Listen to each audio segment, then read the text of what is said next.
Muy buenos días. Quédense con estos nombres: Caso Mediador y la familia de los Fuentes Curbelo en Canarias. Es la trama de extorsión criminal, estafas, comisiones y trapicheos que salpica al Partido Socialista y ante la que todos los medios de comunicación callan hoy. Hay 12 personas detenidas por llevar a cabo entre 2020 y 2021 extorsiones a empresarios del sector primario en las Islas Canarias. Empresarios relacionados con quesos y productos lácteos a los que se les chantajeaba para no realizarles inspecciones en sus granjas o no bloquearles subvenciones procedentes de la Unión Europea. Al mismo tiempo, se les cobraba comisiones a firmas foráneas para acogerse a los beneficios fiscales de la zona especial canaria. Entre los detenidos está también el general retirado de la Guardia Civil, Francisco Javier Espinosa Navas. Estuvo al frente de la zona de Canarias, cargo que habría usado para interferir de forma ilegal en la compraventa de terrenos y la concesión de licencias. Entre los registros se le ha encontrado en su casa casi 100.000 euros guardados en cajas de zapatos. El principal investigado de esta operación antifraude es Taixet Fuentes, sobrino del diputado socialista Bernardo Fuentes y nombrado desde hace 4 días candidato a la alcaldía de Antigua en Fuerteventura. Este diputado del Congreso, Bernardo Fuentes, ha dimitido por estar siendo investigado en esta trama y después de que el Partido Socialista le haya suspendido de militancia. La familia de los Fuentes Curbelo tiene mucha importancia en Canarias y en el propio Partido Socialista. Para que se hagan una idea de esta telaraña, Taixet fue director general de la Ganadería de Gobierno de marzo durante 2 años y fue destituido por perder la confianza del presidente Ángel Víctor Torres. Llegó a este puesto por el movimiento de piezas que llevó a Carolina Darias al Ministerio de Sanidad. Darias formó parte del gobierno y la sustituyó en el Congreso Elena Máñez, que fue relevada por Juan Bernardo Fuentes, el diputado del PSOE que presidió en el cargo a su sobrino Taixet Fuentes. Juan Bernardo Fuentes, que este mismo martes dimitió como diputado, es hermano además de otro histórico del Partido Socialista de Fuerteventura, Domingo Fuentes, que fue vicepresidente del Cabildo, diputado regional y senador, y que en la actualidad es el representante en la isla de la delegación del Gobierno en Canarias. Otro miembro de la familia, por la rama de los Curbelo, es concejal en el Ayuntamiento de Puerto del Rosario, en la capital. El caso Mediador es la trama de una práctica habitual que pasó de tío a sobrino al negociar favores a cambio de presuntas comisiones. Hoy el Partido Socialista tiene un diputado menos y un caso de corrupción más.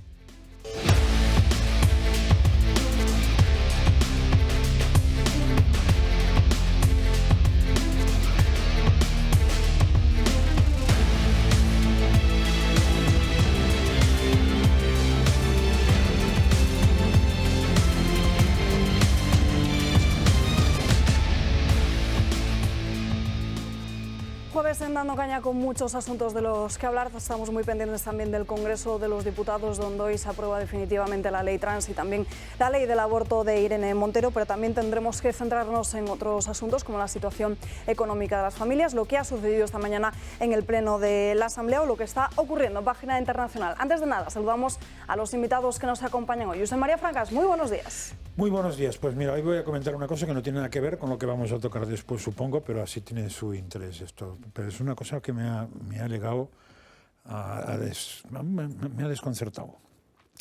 Igual lo has visto tú. Es un reportaje de Antena 3. Yo creo que somos conscientes todos de que llevamos 1 año, 2 o 3 en que las vacas están en punto de mira y por tanto los ganaderos por la producción del metano, que resulta que nos puede cambiar la vida y hacer que la tierra pase a ser un secarral, un desierto, y que nos recomiendan que no comamos nunca vaca porque hay que quitar las vacas del mundo. Y entonces había un reportajito en Antena 3, como el que no quiere la cosa, que hablaba de una granja en España donde con las heces de las vacas, no sé si lo has visto, hacían metano, biogás, y resulta que ya eran autosuficientes en el consumo de gas y mandaban gas a la red central de España de gas. Y yo he dicho, caray, qué cosa, ¿no? O sea, no solamente no son malas, sino que son hasta aprovechables y pueden ser nuestro futuro oro ganadero. Pero aquí me asombro, pero el asombro más gordo ha sido cuando al acabar el reportaje el periodista dice, bueno, en España hay como 5, 6 o 10 o 20 granjas igual, en Alemania 30 o 40 o 100 y pico, y en Francia 500. Digo, ostras, o sea, una cosa que no tenía ni puñetera idea, lo cual no es nuevo, porque soy ignorante en muchas cosas, pero que se ha dicho todo lo contrario. Resulta que en Francia ya hay 500 granjas de eso. O sea, para que se vea lo que nos tienen engañados algunos, Y sin cómplices en la prensa sería imposible engañarnos, pero con cómplices en la prensa es muy fácil.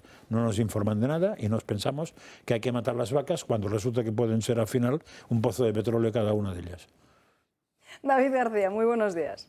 Muy buenos días. Yo creo que Francesc ha señalado un tema muy importante y yo creo que puede ser paralelo al tema de la energía nuclear, una energía que siempre se ha perseguido, ya se ha hecho energía verde y España pues, se ha dedicado a destruir sus centrales y ahora vemos como Alemania, como Francia van a la cabeza de proyectos de construcción de energía nuclear.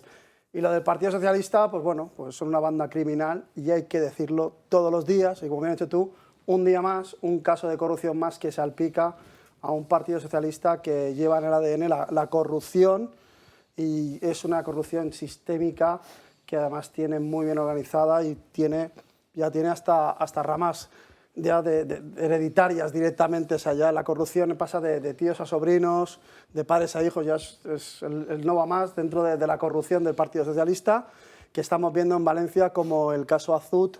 Cada día que pasa vemos más gente del Partido Socialista sacando adelante trapicheos que han llevado a cabo durante los años que ha estado el Partido Socialista, no incluso fuera del gobierno, o sea, incluso fuera del gobierno han sido capaces de coger y meter la mano en las cajas.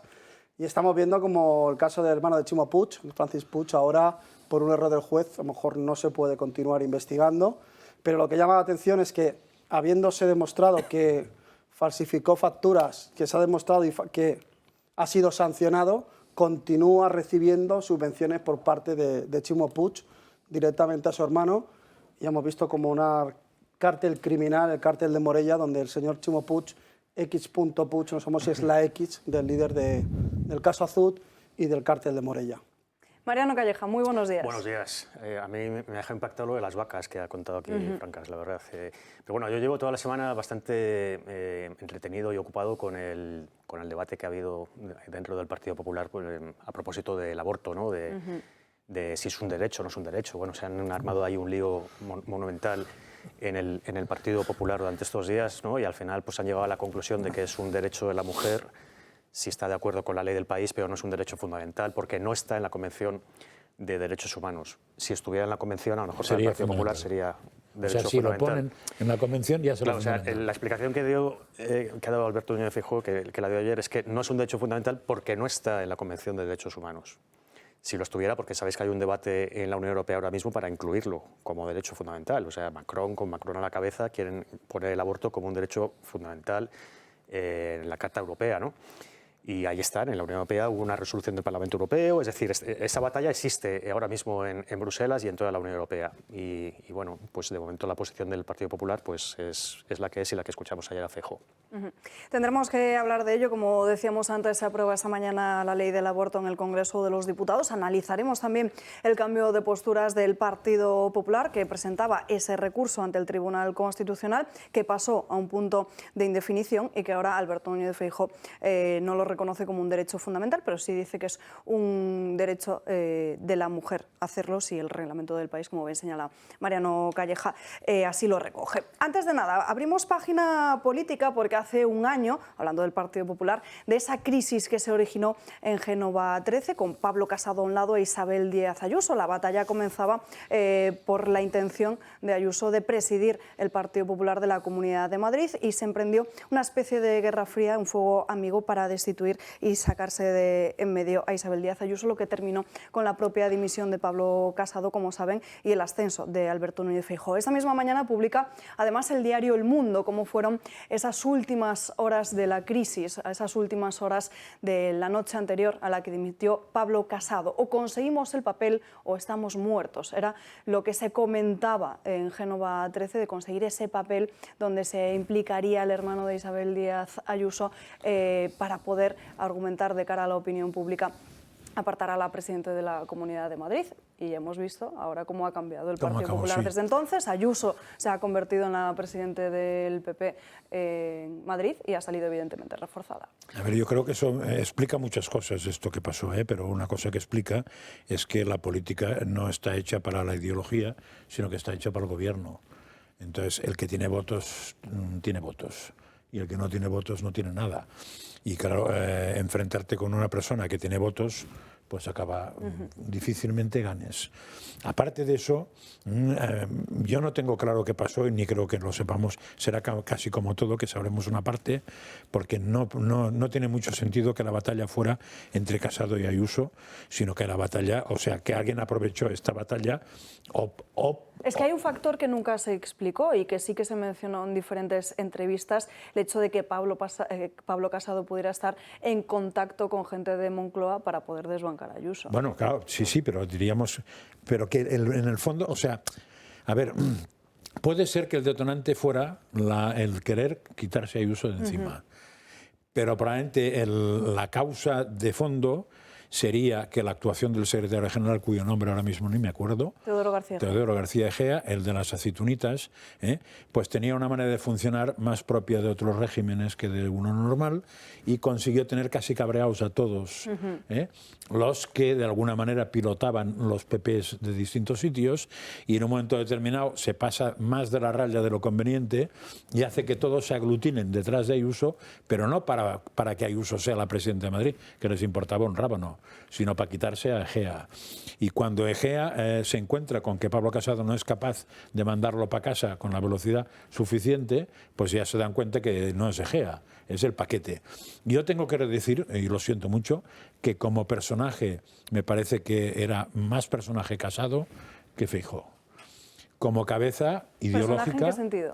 Como persona hecha y como pensador, como político, como todo. O sea, yo me parece que Casado tenía un fondo... Más de valores, ¿quieres decir? Sí, mucho más. O sea, Casado estaba en política por valores, estaba en política por ideología, y eso tiene sus ventajas y tiene sus inconvenientes, que los que no son de tu ideología no te votarán nunca, pero eso era. Lo que tenemos ahora es una especie de plasma fluido, o sea, un Rajoy 2. Entonces, me gustaba más lo otro, pero sí que es verdad que en política, claro, en política pensar que los valores pintan algo es chuparse no un dedo, sino 10.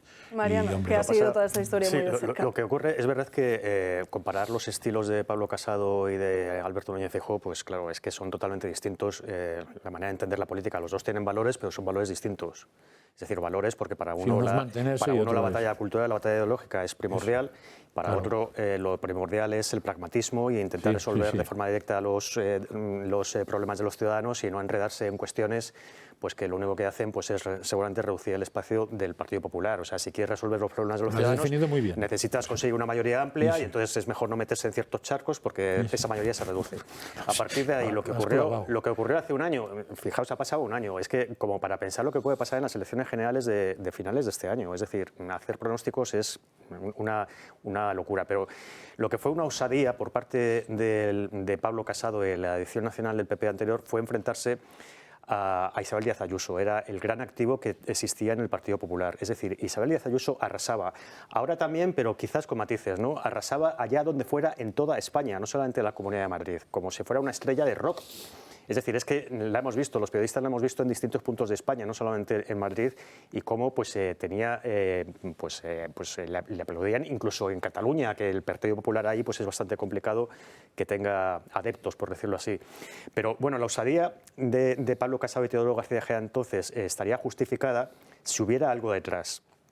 Es decir, si realmente se cometió presuntamente un delito por el hermano de Isabel Díaz Ayuso, o por la Comunidad de Madrid o por lo que fuera, pues estaría justificada esa osadía de enfrentarte a lo que es el principal activo que tiene tu partido en ese momento. El problema es que el tiempo ha puesto las cosas en su sitio y no había nada. Nada. Se equivocó Pablo Casado. Y eso, un año después, deberían reconocerlo públicamente y no lo han hecho. En el entorno de Pablo Casado siguen con la idea de que cuando se les pregunta cómo ven la situación, dicen, pues ¿cómo lo vamos a ver? Pues llegó Feijóo y nos echaron, fue una especie de golpe de Estado dentro del Partido Popular para que se pusiera Feijóo. No acaban de aceptar que es que se equivocaron, porque fueron contra Isabel Díaz Ayuso sin nada, porque no había nada detrás. Es decir, está todo absolutamente archivado y se ha quedado esas acusaciones que se lanzaron desde dentro del propio partido, seguramente filtradas por Moncloa, que es uno de los puntos negros que hay ahí en el PP, pues es que no llegaron absolutamente a nada.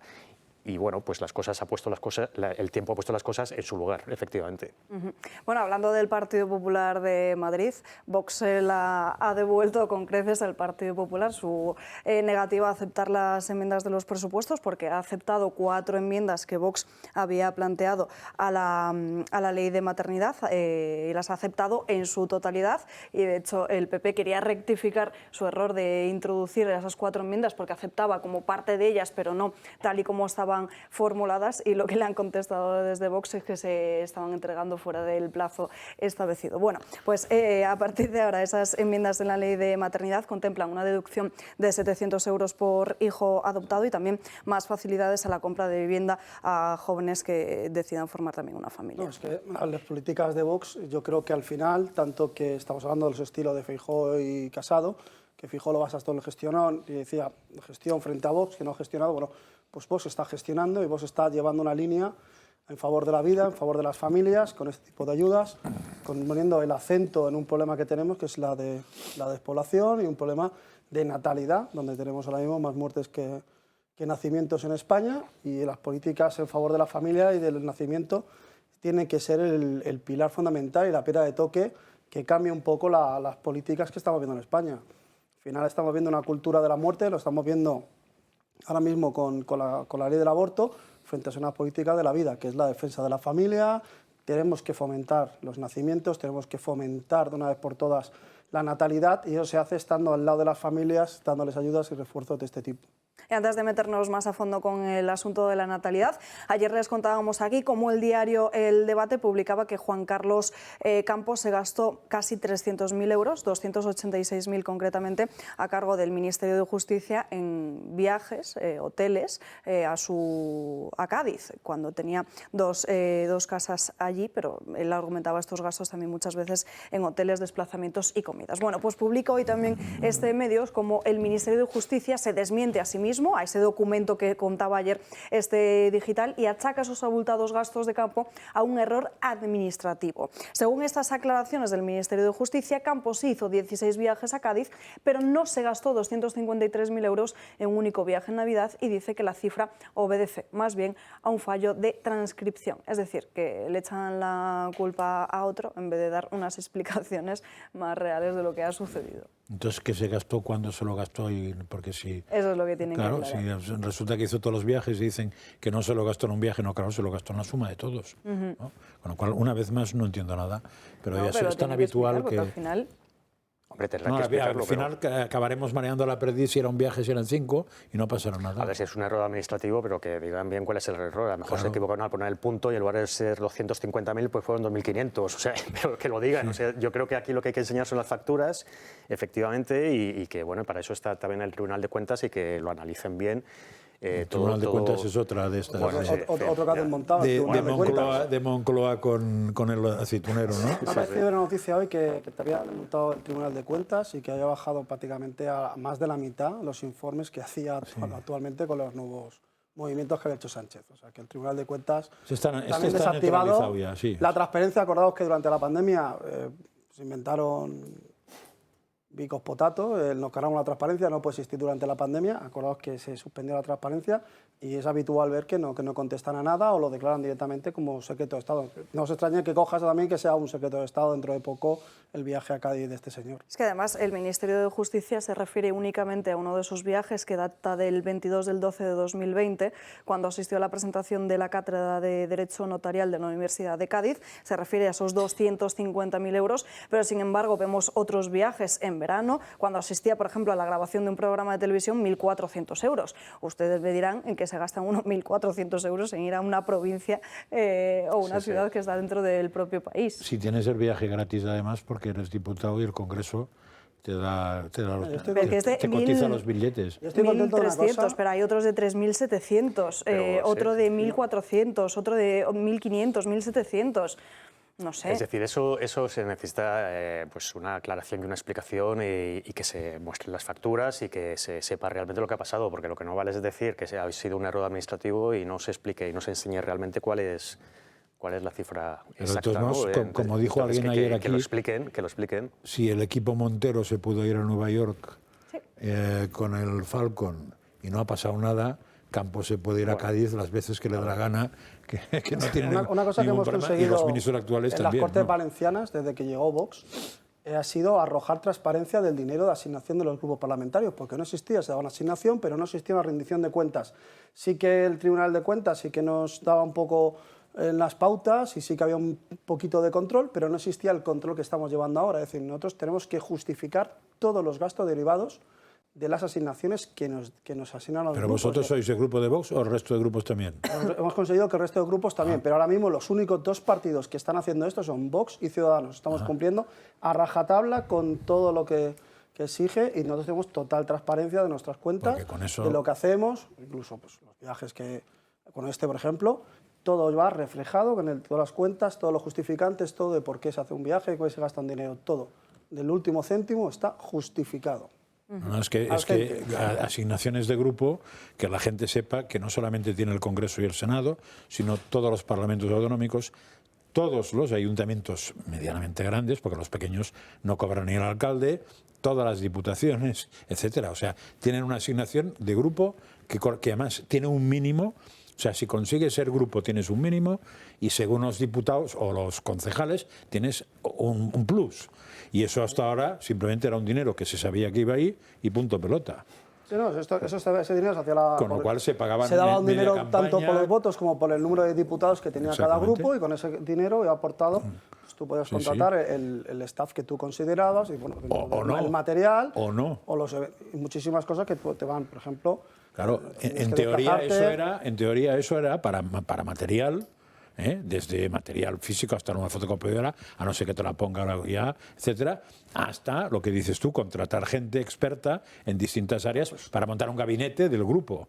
En teoría, pero si no montas el gabinete, la asignación venía igual, De hecho, en las Cortes Valencianas sigue habiendo comisiones que son secretas. O sea, hay comisiones que no tienen luz y taquígrafo y nosotros estamos reclamando de que exista la luz y taquígrafo en esas comisiones para que coja y que se negocia. Que, por ejemplo, se está hablando en esos temas, se está hablando incluso del paro de los diputados, que nosotros estábamos en contra, porque nosotros accedimos a unas condiciones y no se puede modificar las reglas del juego en la situación que estás a punto de lo de las comisiones, los diputados no tienen paro. Lo de las comisiones secretas en los parlamentos ya es otra historia. Yo creo que hay alguna comisión que puede estar justificada siempre que se respete el secreto, como la de secretos oficiales en el Congreso, bueno, pues en algún caso, pero claro, extender ya esa costumbre. Pero en todo caso, el tema de la transparencia yo creo que se ha avanzado mucho en España en los últimos años, en la última década y seguramente a raíz del 15M. Es decir, el 15M se le puede criticar por varias cuestiones, pero también trajo cosas buenas a la política española. Y una de ellas fue, por ejemplo, la exigencia de transparencia. Y fue durante los gobiernos de Mariano Rajoy cuando se pisó el acelerador para ser más transparentes y desde entonces se ha ido avanzando. Es verdad que todavía queda muchísimo por hacer. Yo creo que la transparencia tiene que llegar hasta el último euro público, de dinero público, saber dónde va destinado, saber en qué se lo gastan los políticos, diputados, senadores, alcaldes, me da igual, ministros, magistrados, me da igual lo que sea, ¿no? Pero que se sepa, que haya en Internet o donde sea, que haya un registro donde se sepa lo que se han gastado en cada viaje, lo que se han gastado el último euro, hasta el último euro de dinero público. Y eso hay que ir avanzando poco a poco, pero tampoco hay que desmerecer lo que se ha hecho en España en estos últimos años, que hemos dado pasos. Yo le sumaría a Mariano, o sea, no solamente que se sepan que se lo han gastado, sino que hubiera una legislación o unos acuerdos muy claros en que no se lo deben gastar. También. Porque a mí me parece... A ver, ante la duda, prefiero la transparencia que no otra cosa. Porque si un tío tiene el morro de gastarse 500.000 euros para irse de vacaciones, que se sepa, y si alguien lo vota es que es tan tonto uno como otro. Pero vamos, el siguiente paso es que un señor que haga esto le toque pasar y devolver uno a uno todos los euros, ¿no? Y eso sería un siguiente paso. Y eso es una legislación que no está, que sería un código de buena conducta, pero un código obligado a una conducta. Y eso en este país me parece que no existe. O sea, al final el ministro Campo, si va a quedar, si no explica o la explicación que da no es convincente, ¿qué le va a pasar? Nada. Simplemente que dirán, vaya jeta tiene el personaje, pero no tendrá que... Pero claro, eso lo haces tú, lo hago yo y a devolver, al día siguiente, a devolver un eurito tras eurito. En fin, abramos de la página económica, porque ayer conocíamos esos datos del Instituto Nacional de Estadística que confirmaban que la inflación sigue creciendo en nuestro país. De hecho, lo más preocupante es el precio de los alimentos, un 15,4% mucho más caros que hace un año, demostrando que esa medida del Gobierno de bajar el el IVA a algunos productos de la alimentación no ha servido de mucho. Además, conocíamos esas cifras justo cuando ya muchos ciudadanos podían solicitar ese cheque de 200 euros para poder hacer frente a la cesta de la compra. Sin embargo, lo que hemos visto también, según el INE, es que el 20% de los alimentos son mucho más caros que hace un año, a pesar de esas medidas, entre ellos el aceite de oliva, el huevo o la harina.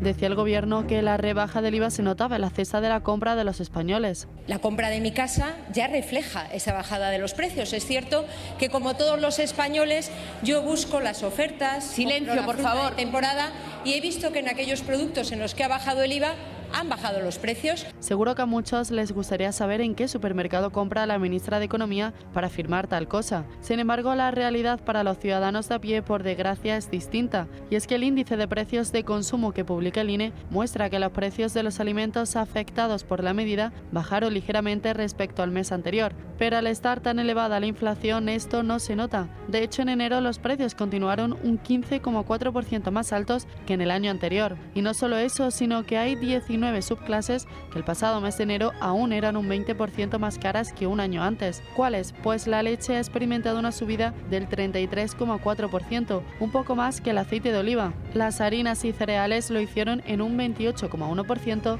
los huevos en un 27,2%, la fruta en un 22,1% y las legumbres en un 19,8%. Pese a la rebaja del IVA del 20%, estos alimentos solo han notado una rebaja de su precio del 1,5%. Sin embargo, parece que una vez más el Gobierno miente. Una vez más, Nadia Calviño echa balones fuera asegurando que la economía española va muy bien. Una vez más, las promesas del Gobierno caen en saco roto y los españoles cada vez más ahogados. Estos son los productos donde sí se hizo esta rebaja del IVA, pero la carne y el pescado que se quedaron fuera también suben brutalmente. La carne un 13,7% con respecto a 2022 y el pescado fresco refrigerado un 7,7%. Además, también en las últimas horas hemos conocido un informe de la patronal del gran consumo que dice que si la rebaja del IVA se hubiese ampliado los productos esenciales en la cesta de la compra, como precisamente lo que les comentaba, la carne o el pescado, el IPC de la alimentación se hubiese situado en el 13,7% y no en ese 15,4%. Pues mira, nada más te estás dejando que siendo gallega fijo... Esto, perdón, si la rebaja del IVA fuera al 5%, pero si fuera al 0%, 11,7%. Pues entonces sería una rebaja sustancial. Digo que se te van a enfadar tus conciudadanos por no hablar de las latas, ¿cómo se llama? Las conservas, ¿eh? Porque fijo, se le nota mucho que se han quedado fuera que viene de ahí arriba, porque siempre dice carne, pescado y conservas. Sí. Como buen gallego, o sea, cuidado, que te pueden correr a boinazos por todo el edificio. A ver, es evidente que se hizo un pan como unas tortas, pero porque los productos más caros no son precisamente los huevos, ni la leche, o sea, ni el pan. O sea, es mucho más caro la carne y el pescado, con lo cual midieron muy bien el decir, hemos bajado el IVA de los alimentos más fundamentales, pero no es verdad, los más fundamentales no son esos. Y lo de la vicepresidenta, a ver, yo no juzgo que esta mujer debe tener una ética absolutamente de premio Nobel de ética, pero la frase que ha dicho de que lo que compraban en su casa, pues es más propia de la imaginación que de la realidad, porque todo el mundo duda que vaya a comprar algún día y evidentemente todo el mundo duda que haya comprado más barato en el supermercado que va, porque ese supermercado en Madrid no existe. Hombre, si te vas a Marruecos igual tienes suerte, no, si es que porque huevos Marruecos también hay. El principal problema que tiene este gobierno, y en concreto Nadia Calviño, es la realidad. Es decir, es cuando exhiben ese optimismo, pues claro, choca con la realidad y sobre todo choca con la gente que hace la compra todos los días y que lo está viendo. Es decir, no hace falta que venga la vicepresidenta económica aquí a decirnos si los precios están más altos o más baratos, porque es que lo estamos sufriendo todos los días en los supermercados. Entonces nadie se lo cree porque todo el mundo está viendo que no están más baratos, es decir, que se está pagando más. Y además lo que se está haciendo, por un lado, que yo no sé, bueno, la inflación del último mes, pues hemos visto cómo no queda plasmada ahí, pues esa rebaja que hubo del IVA en los alimentos básicos. No se ve, al contrario, ha subido algo la inflación total, ¿no? Entonces, claro, si intentan vendernos un mensaje que todos sabemos que no es cierto, pues ahí tienen un problema de credibilidad. Pero más allá de eso hay una propuesta de Podemos. Podemos ha vuelto a criticar hoy. Es precisamente lo que iba a comentar, que lo adelanta además el diario El País, sobre qué es lo que propone Podemos para aliviar la situación de las familias en España. Propone una bonificación del 14% para una cesta de 20 alimentos básicos. El plan, dice El País, tendría un coste aproximado de 5.000 millones de euros y la formación morada ya lo ha comunicado el Gobierno. ¿Qué es lo que quiere hacer Podemos? Pues algo muy similar a lo que sucedió con el combustible, que cuando los ciudadanos vayan a pagar la cesta de la compra, pues ahí se le rebaje directamente ese 14%. Yo a priori me parece más sensato esto que no topar los precios, porque con topar los precios lo que te cargas es el mercado directamente. O sea, al agricultor que le dices que la patata no puede pasar de 2 euros, dice, pero si me la estoy cobrando a 0,20, ¿cuánto me la van a cobrar a 0,5? Entonces ahí te has cargado todo. Con eso, diríamos, el Estado invierte en abaratar. ¿Dónde estaría el problema aquí? No que lo presente Podemos, porque de vez en cuando pueden tener alguna idea buena, sobre todo cuando han rectificado 7, sino porque no empezaron por ahí. Claro, no empezaron por ahí, sino que empezaron por otro lado, sino a ver qué le llaman a esos señores productos básicos, porque lo que es básico para Podemos, para mí no es básico. Es decir, si sigue siendo productos básicos el pan y la leche, me parecerá muy bien, pero si la carne no es básico, el pollo es carne, ¿eh? Si la carne no es básico, el pescado no es básico y las conservas, para no enfadar al entorno gallego, no son básicos, que me lo expliquen, porque los productos básicos tenían que ser aquellos, y no sé por qué 20 y no 19 ni 22, tendrían que ser aquellos que un hogar normal le entran habitualmente. Y eso es muy fácil, ¿eh? Pero es que al final la vena comunista es algo que son 20. Vamos a ver, estamos dejando... Tú has dicho que estaban enfadados porque dejan las conservas fuera, que también son importantes. Pero los productos infantiles, un potito que hace un año costaba 1 euro, ahora cuesta 2 euros. Sí, un potito. Pues probablemente es más importante un potito que un... Estamos hablando de los pañales, de los cereales, de los nenes, que también ha subido también, depende de la marca, porque claro, pues buscar una marca u otra, no le puedo aquí publicidad, pues hay diferencias incluso de 1 euro y pico, pero todo ha subido. La leche ha subido, todo. O sea, la alimentación básica de nuestros hijos ha subido. Ha subido la carne, ha subido el pescado, ha subido las verduras. O sea, la alimentación básica de una familia y de los hijos, y que esta señora diga eso, me parece un insulto a la inteligencia, porque cualquier persona que vamos a comprar todos los fines de semana, porque yo la compro, la hago en mi casa, porque me encanta hacer la compra y pasear por los pasillos del mercado. O sea, es que lo estás viendo. Es que dejas productos en los lineales porque no los coges, porque dices tú, es que valen muy caro. Es que no me lo puedo coger y gastarme este dinero, este dineral. Pues lo tengo que dejar. Y muchas veces pues te toca eso. Y los pañales, los potitos, los cereales, cosas básicas de los niños no se está contemplando. Y es urgente poder, porque muchas familias que no pueden están dejando esos productos y están dándole... Muchos niños, vamos a ver ahora, estos meses que estamos teniendo, ya veremos si no tiene consecuencias de malnutrición en nuestros hijos. Mariano. Me da la impresión de que esto que ha propuesto Unidas Podemos de hacer un descuento en, bueno, pues cuando vas a hacer la compra, ¿no? Que te rebajen ahí los productos básicos y tal, aparte de que es un intervencionismo que a mí no me gusta. O sea, a mí que me digan estos 20 productos son los que te vamos a rebajar y en cierta medida te obligan o te fuerzan a comprar lo que ellos quieren que compres, pues no, pues yo estoy de acuerdo. Para mí los productos básicos a lo mejor son otros. Pero bueno, más allá de eso, me da la impresión de que va a ser otro motivo de división o de pelea dentro del gobierno.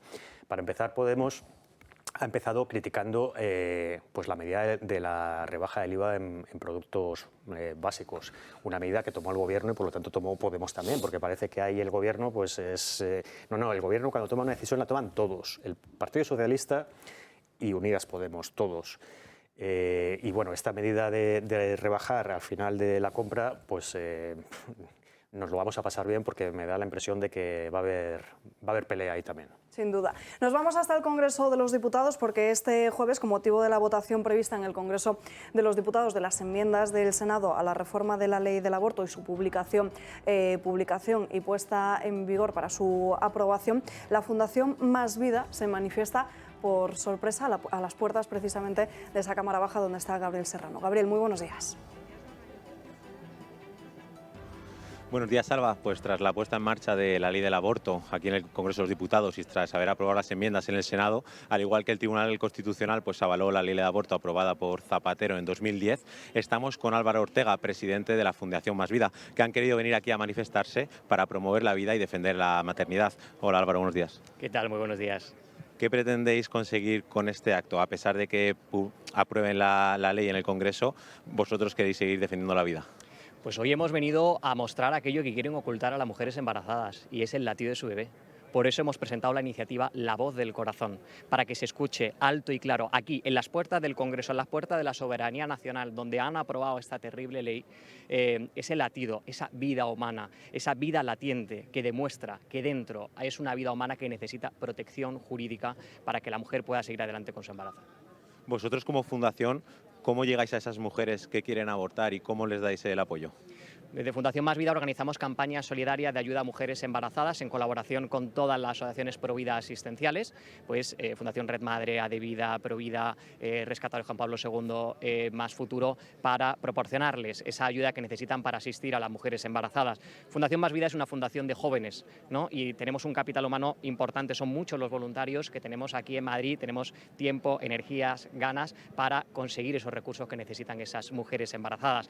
Y esa es nuestra labor junto con la formación de los jóvenes, y dada lo que se ha producido hoy aquí en el Congreso de los Diputados y el día tan triste que representa, hemos querido hacer esta acción sorpresa en estas puertas. Si alguien quiere participar como voluntario en vuestra fundación, ¿cómo lo puede hacer? Bueno, pues a través de las redes sociales, en el Instagram, @másvidaeu, o a través de la página web másvida.eu, ¿no? Somos una fundación que decía de jóvenes, pero que también nos nutrimos de gente adulta, mayor, que nos apoya, que nos guía y que quiere contribuir con los jóvenes para que podamos defender la vida y alzar todos juntos la voz por el derecho a la vida humana. Pues así, como veis, Alba, esta fundación sigue promoviendo la vida. De hecho, vamos a conectar con Lucía, una chica que quería abortar, pero esta fundación le ha ayudado a continuar con el embarazo. Hola, Lucía, ¿qué tal? Buenos días. Buenos días. Tú, como mujer que en un principio tenías la idea de querer abortar, ¿cómo te sentiste a la hora de que la fundación te diese la ayuda? La verdad, muy agradecida con la fundación. Ha sido, en mí ha sido lo mejor que he podido hacer, la verdad, porque pues me han ayudado psicológicamente, me han dado esas ganas de volver a ser madre, porque yo pues ya tengo un hijo. Yo tengo un hijo de 8 meses y la verdad, en el principio, cuando yo no conocía de la fundación, mi mente estaba cerrada totalmente, o sea, yo era abortar, ese era mi pensamiento por cosas económicamente, mentalmente, o sea, todo. Pero cuando salí de esa clínica, porque yo estaba pidiendo información, ¿no? Cuando salí de esa clínica y vi a esta miembro de la fundación, me habló, me calmó, porque yo salí llorando porque no sabía qué estaba haciendo yo, mi mente, ¿no? Y cuando salí hablé con ella, me calmé, o sea, fue algo súper, ¿cómo te puedo decir? Algo... Como que viste la luz. Sí, era lo mejor que me pudo pasar era encontrarme con esa señora, la verdad.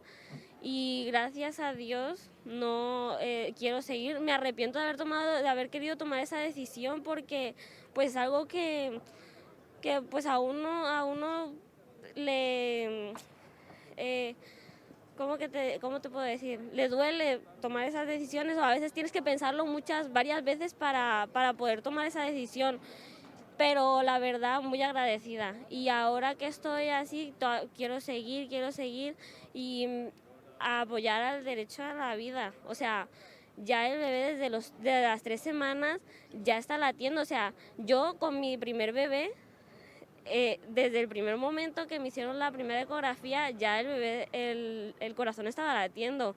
O sea, y me da mucha pena las chicas que ahora están pensando en abortar. Pues yo tengo un testimonio largo, pero mejor es otra entrevista, Muy bien, Alba, pues como habéis visto, esta fundación, a pesar de que el gobierno y se estén aprobando estas leyes a favor del aborto, pues esta fundación ayuda a que las mujeres puedan continuar con el embarazo y ahí los bebés puedan nacer.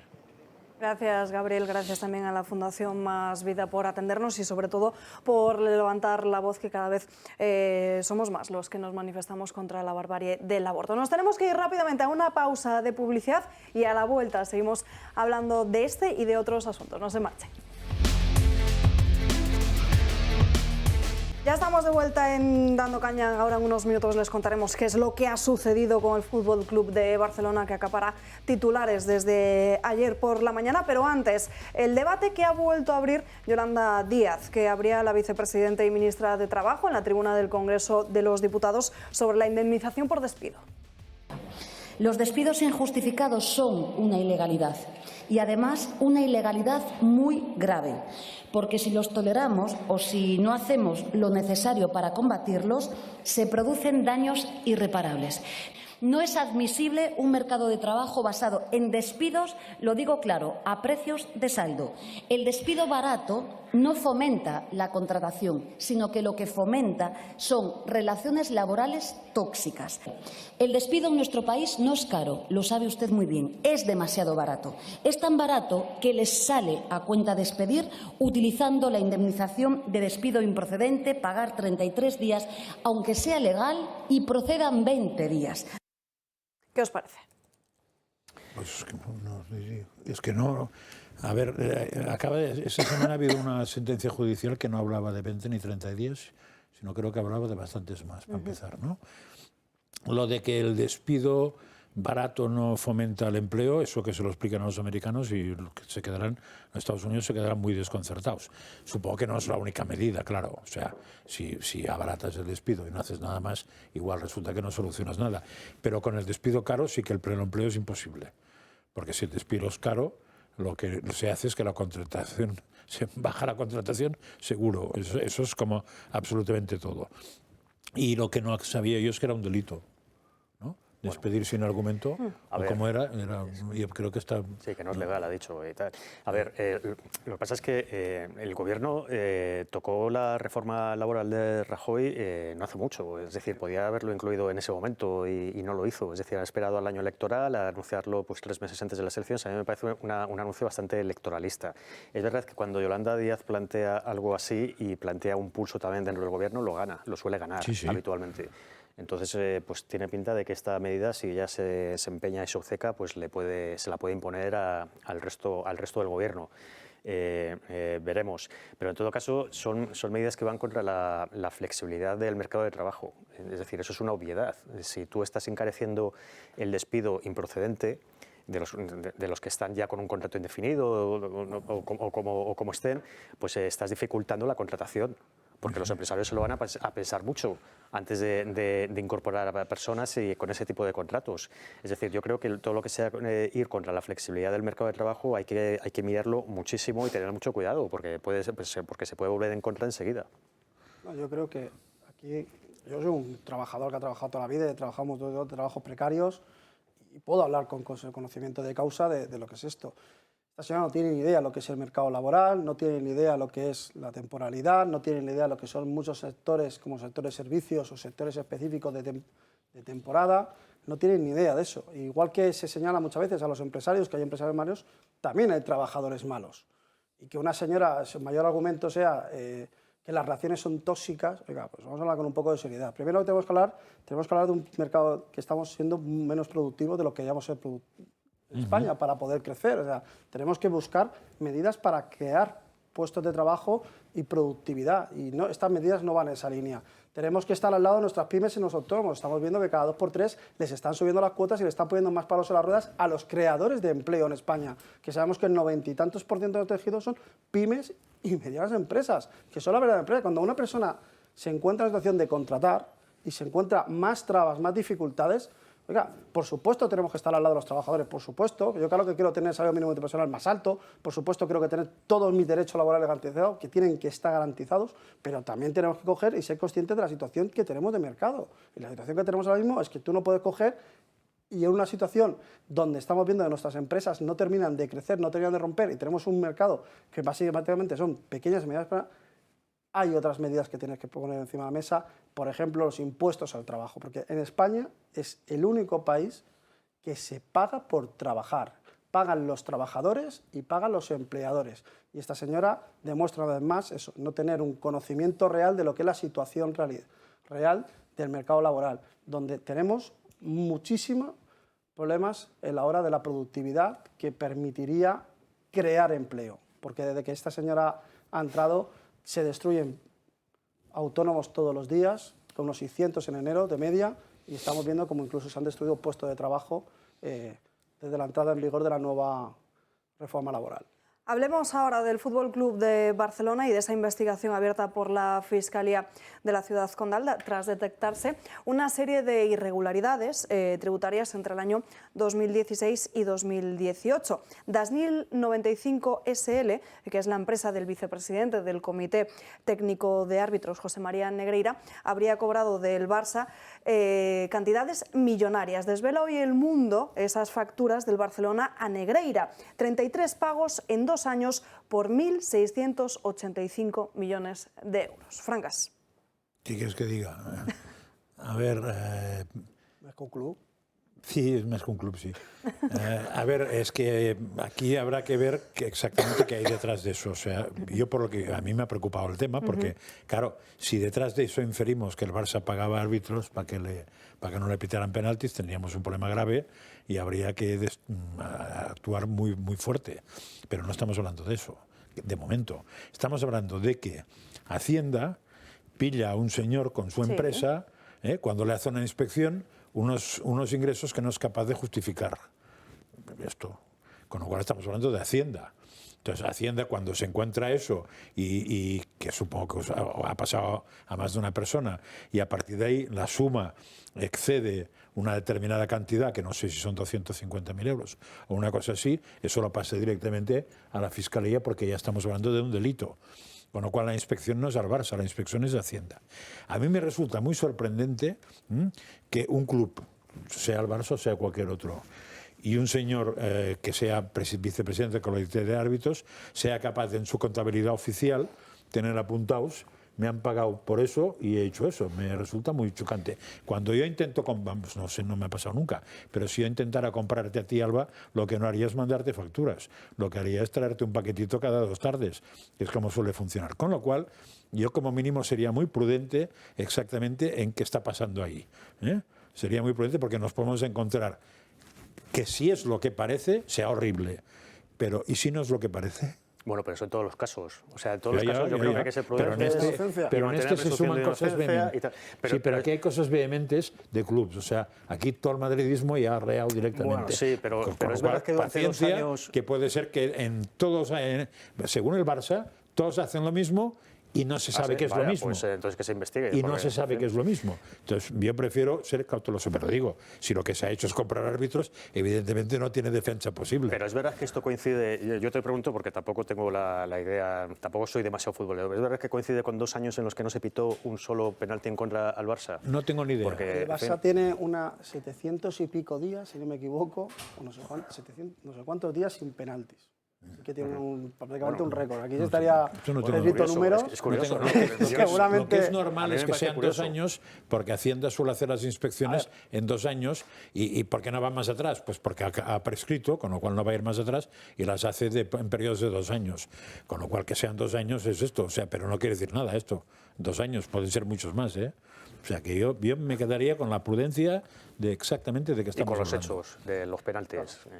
Bueno, sé que hay periódicos que han sacado ya comparativas. Depende. El Madrid este año no están pitando uno cada semana. Bueno, tampoco es normal eso, ¿eh? Sí, que está pagando aquí. Claro, sí. Acordemos de Penaldo, bueno, de Ronaldo, de Cristiano Ronaldo. Ayer otro, ¿no? O sea, sí, a ver, pero si por supuesto, por presunción de inocencia, y sabe, pero sí que vamos a entrar al debate, ya que ha puesto el tema encima de la mesa. El mundo del fútbol siempre está rodeado de los maletines, siempre se ha hablado de los famosos maletines en las últimas jornadas, los últimos maletines, las historias que han habido, y estamos viendo pues el Qatar Gate, y estamos viendo, entonces, al final, este tipo de cosas, pues y un señor como Bertomeu, que ha salido como ha salido del Barcelona, pues la situación es... Sí, pero que tampoco afecta a Bertomeu solo esto. No, o sea, si solo afecta lleva no sé cuántos años. Yo me creería casi todo, pero no afecta solo a Bertomeu. Claro, es que parece ser que Empieza lleva... con Núñez, dicen. O sea que... En fin. Yo esperaría un poco la prudencia Luego, en unos minutos, hablaremos con Esteban Reiceta del diario El Mundo, que es quien además ha estado desvelando todas estas facturas. En unos minutos, como les decimos, hablaremos con él para ampliar toda esta información. Comentarles que hoy, como saben, El Gato al Agua ya comienza esa gira. Hoy lo hace desde Valencia. Los que han podido asistir y apuntarse lo han hecho, ya lo saben, a través del Club de Amigos. Pero estén muy pendientes de las próximas fechas que aquí les iremos contando para que asistan de público en su ciudad y ver el programa de José Javier Esparza. El próximo 24 de febrero se van hasta Oviedo y el día 3 de marzo hasta Murcia. Y ya hay más ciudades confirmadas que les iremos desvelando poco a poco. Para apuntarse en esas otras ciudades que están por venir, si les ha quedado esa espinita de lo que hoy van a ver en Valencia, pueden gestionar a través del Club de Amigos. Da igual que sean socios o que no. En ese número de teléfono, 91 616 24 64. También lo pueden hacer a través de la página web clubdeamigos.eltorotv.com. Van a encontrar un calendario, pinchan directamente en el día y ahí se apuntan.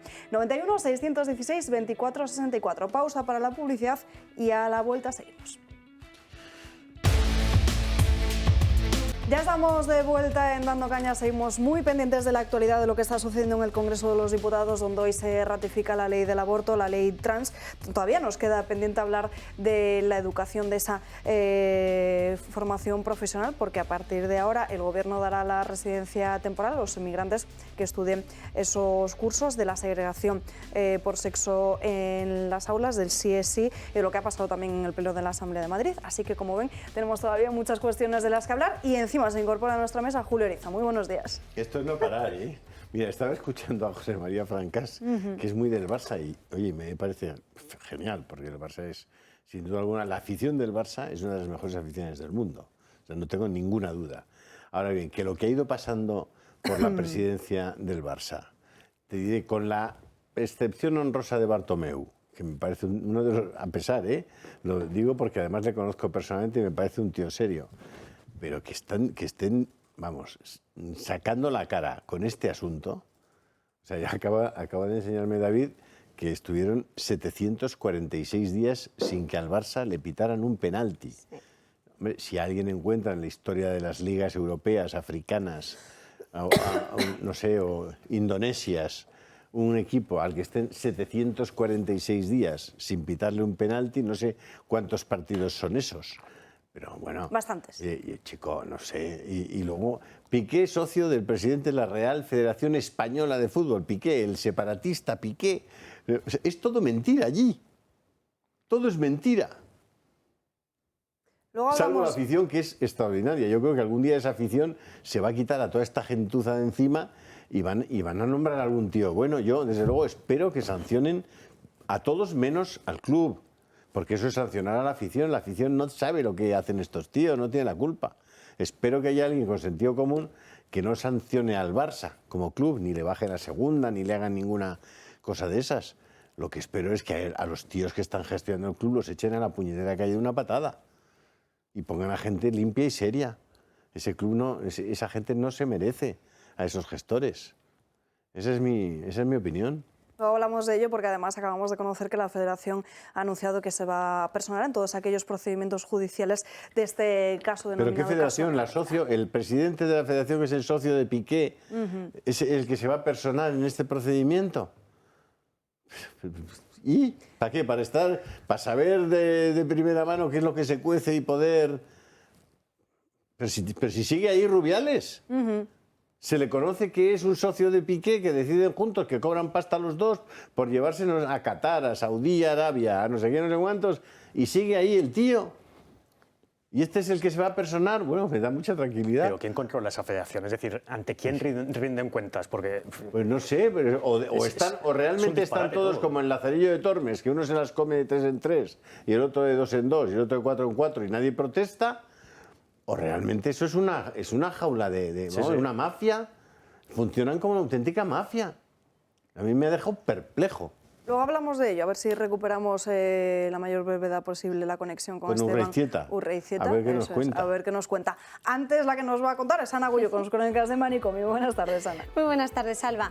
Sí, porque mientras que el Gobierno se pone medallas por haber concedido un bono de 200 euros a todos aquellos que tengan ingresos anuales inferiores de 27.000 euros y ultima el decreto para dar 400 euros a más de 200.000 estudiantes con discapacidad, ¿sabemos cuánto cuesta realmente estudiar en la universidad pública en España? El Observatorio del Sistema Universitario ha analizado las matrículas universitarias del curso 2022 y 2023 y ha arrojado las siguientes conclusiones. Que el precio de la primera matrícula de un curso de grado varía entre 518 euros y 1.361.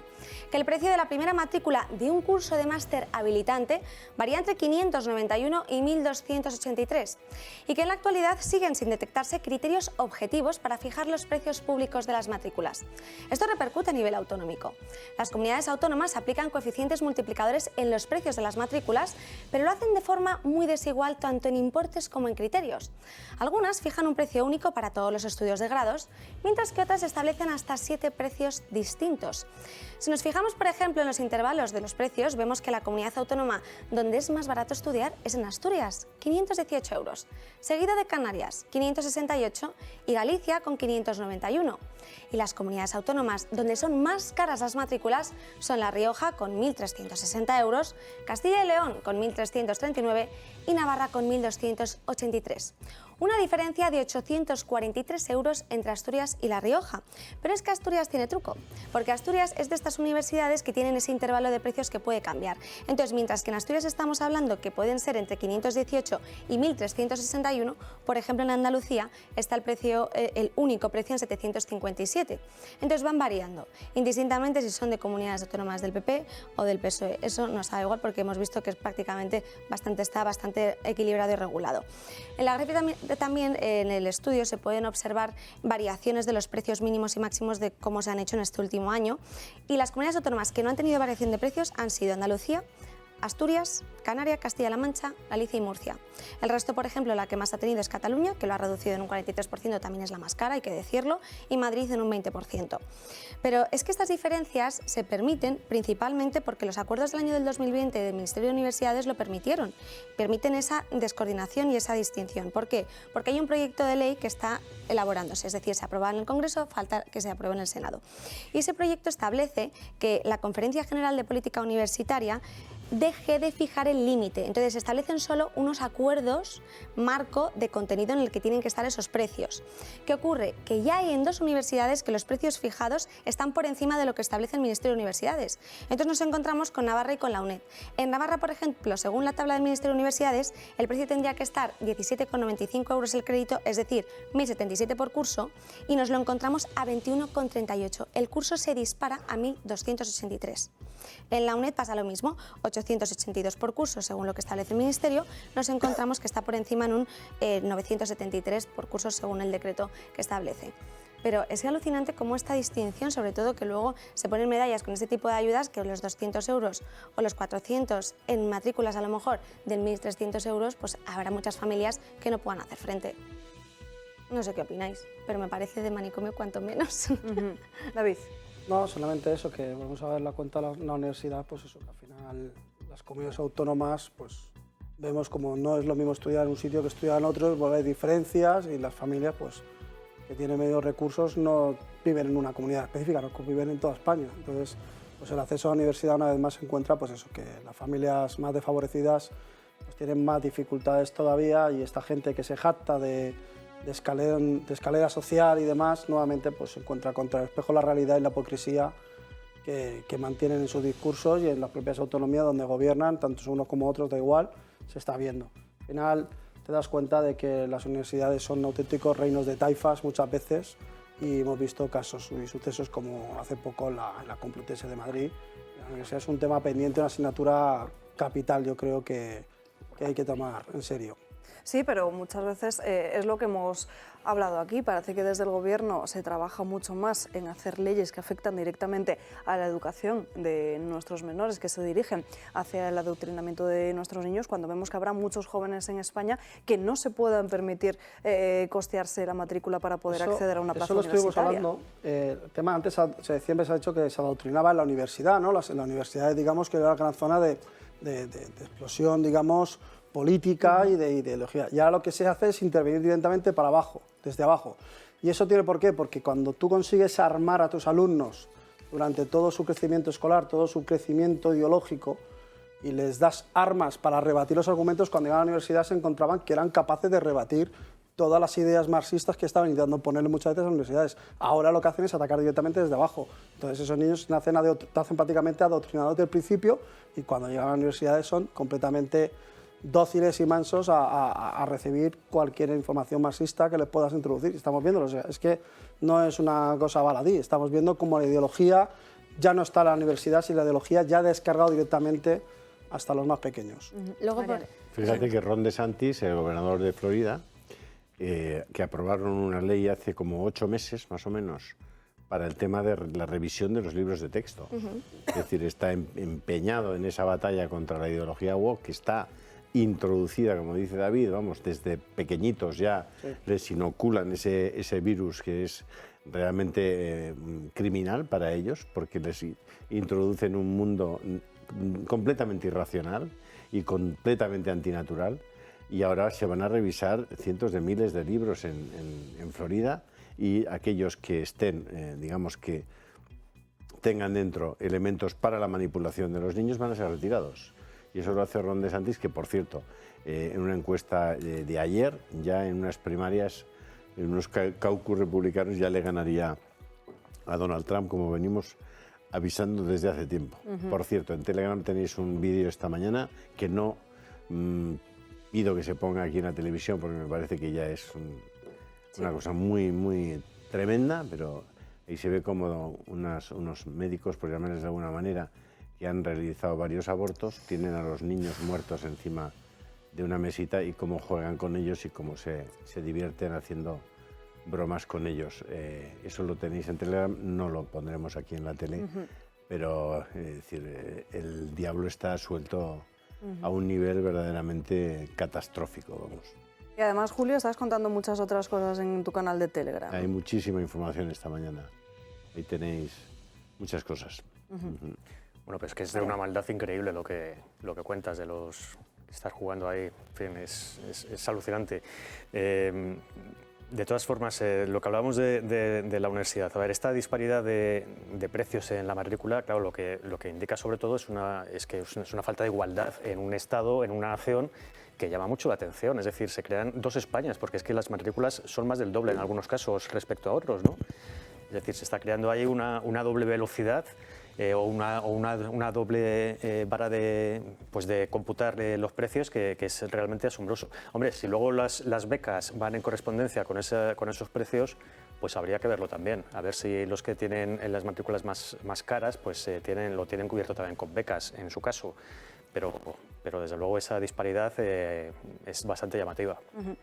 En fin, Ana, muchísimas gracias por estas crónicas. Ana, pero tienes en Confilegal un artículo, una entrevista a Carlos Mazón, que es el candidato del Partido Popular a la Comunidad de Valencia. Y en esas le preguntan por la sentencia del aborto, vamos, que todavía no hay sentencia, porque es muy divertido, que parece que todos estos... Es que te estás adelantando. Tenemos las declaraciones precisamente de Mazón sobre el aborto, claro que sí. No he dicho nada. Claro que sí, pero pues ahora veréis qué candidato tiene el PP en la Comunidad Valenciana. Ana, gracias por las crónicas de Manicomio. Mañana nos cuentas más, que todavía tenemos muchos asuntos encima de la mesa y se nos pasa el tiempo rapidísimo. La ley trans, en el Congreso de los Diputados, como saben, hoy se aprueban esas medidas que afectan de forma en el ámbito laboral, la salud, educativo y administrativo. El corazón de la norma, como les gusta decir últimamente desde el Ministerio de Igualdad de Irene Montero, está la autodeterminación de género, ese cambio en el registro civil simplemente con manifestar esa voluntad. Vamos a conocer punto por punto en qué consiste esta ley.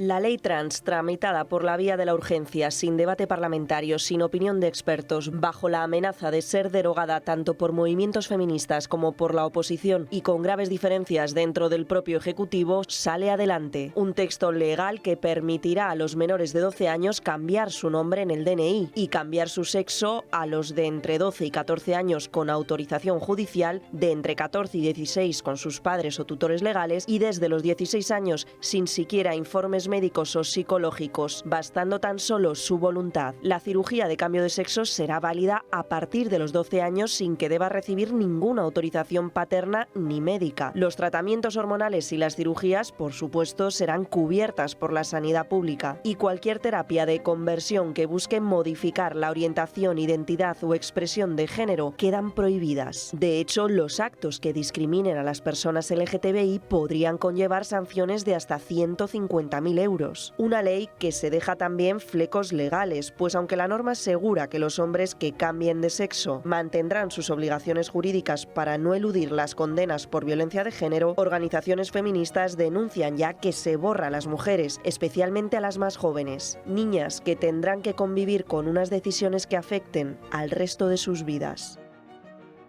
En esto consiste la ley trans de España. La ley trans de Escocia llevó ayer a la primera ministra a dejar su cargo. Presentaba su dimisión este miércoles tras 8 años en el poder. La líder del Partido Nacional escocés lo anunciaba en una conferencia de prensa en Edimburgo, atribuía la decisión al desgaste y en ningún momento vinculaba esta decisión con la polémica y el revuelo por la ley trans que se ha originado en los últimos días y que además el propio gobierno británico ha paralizado.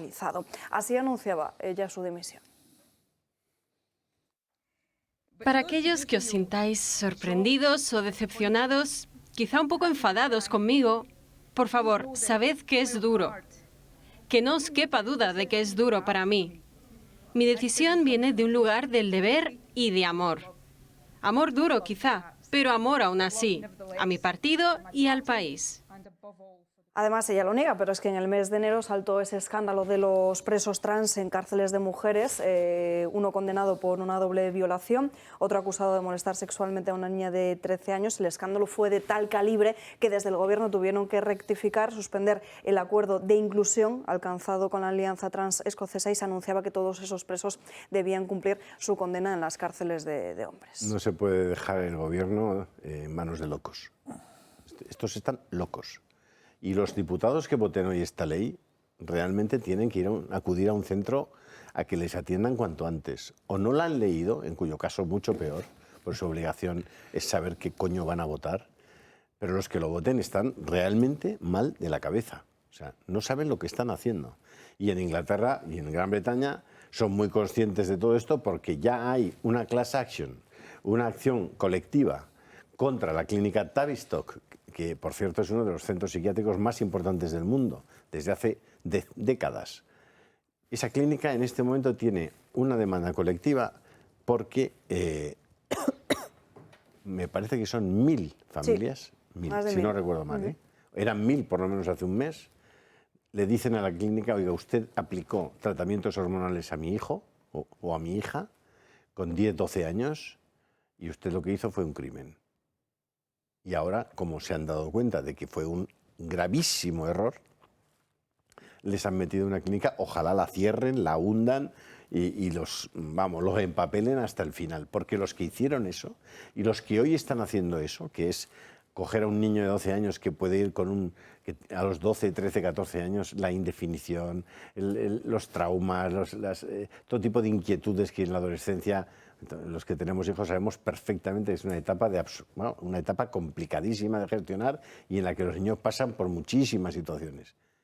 Que haya unos tíos dispuestos a castrar a un niño o a hacerle una histerectomía a una niña o a amputarle los pechos. Pero vamos a ver, O sea, que esto ya no va de... No, es que ahora me equivoqué, tal. No, si usted te equivocas en eso, macho, te vas a la cárcel para toda la vida. Pero te vas a la cárcel para toda la vida. En fin. La ley trans de Escocia es diferente a la de Irene Montero en algunos puntos, pero en otro parece bastante mejor que la que tenemos aquí en España. Allí, en la ley trans escocesa, planteaba la reducción a los 16 años en lugar de los 18, la edad mínima para solicitar el reconocimiento legal del cambio de género. Aquí en España se permite desde los 12 años. Allí tampoco es necesario presentar un diagnóstico médico de disforia y además la autodeterminación de género en el registro civil exige que se haya tenido que estar viviendo con ese cambio de género durante un tiempo determinado, por lo menos unos cuantos meses. Además, lo que plantean en Escocia es que ante una sospecha de un fraude, por ejemplo, que una persona se cambie de sexo para haberse beneficiado en una condena, como pudiera ser violencia de género, si alguien comete fraude de este tipo se expone a 2 años de cárcel o multa. Pues mira...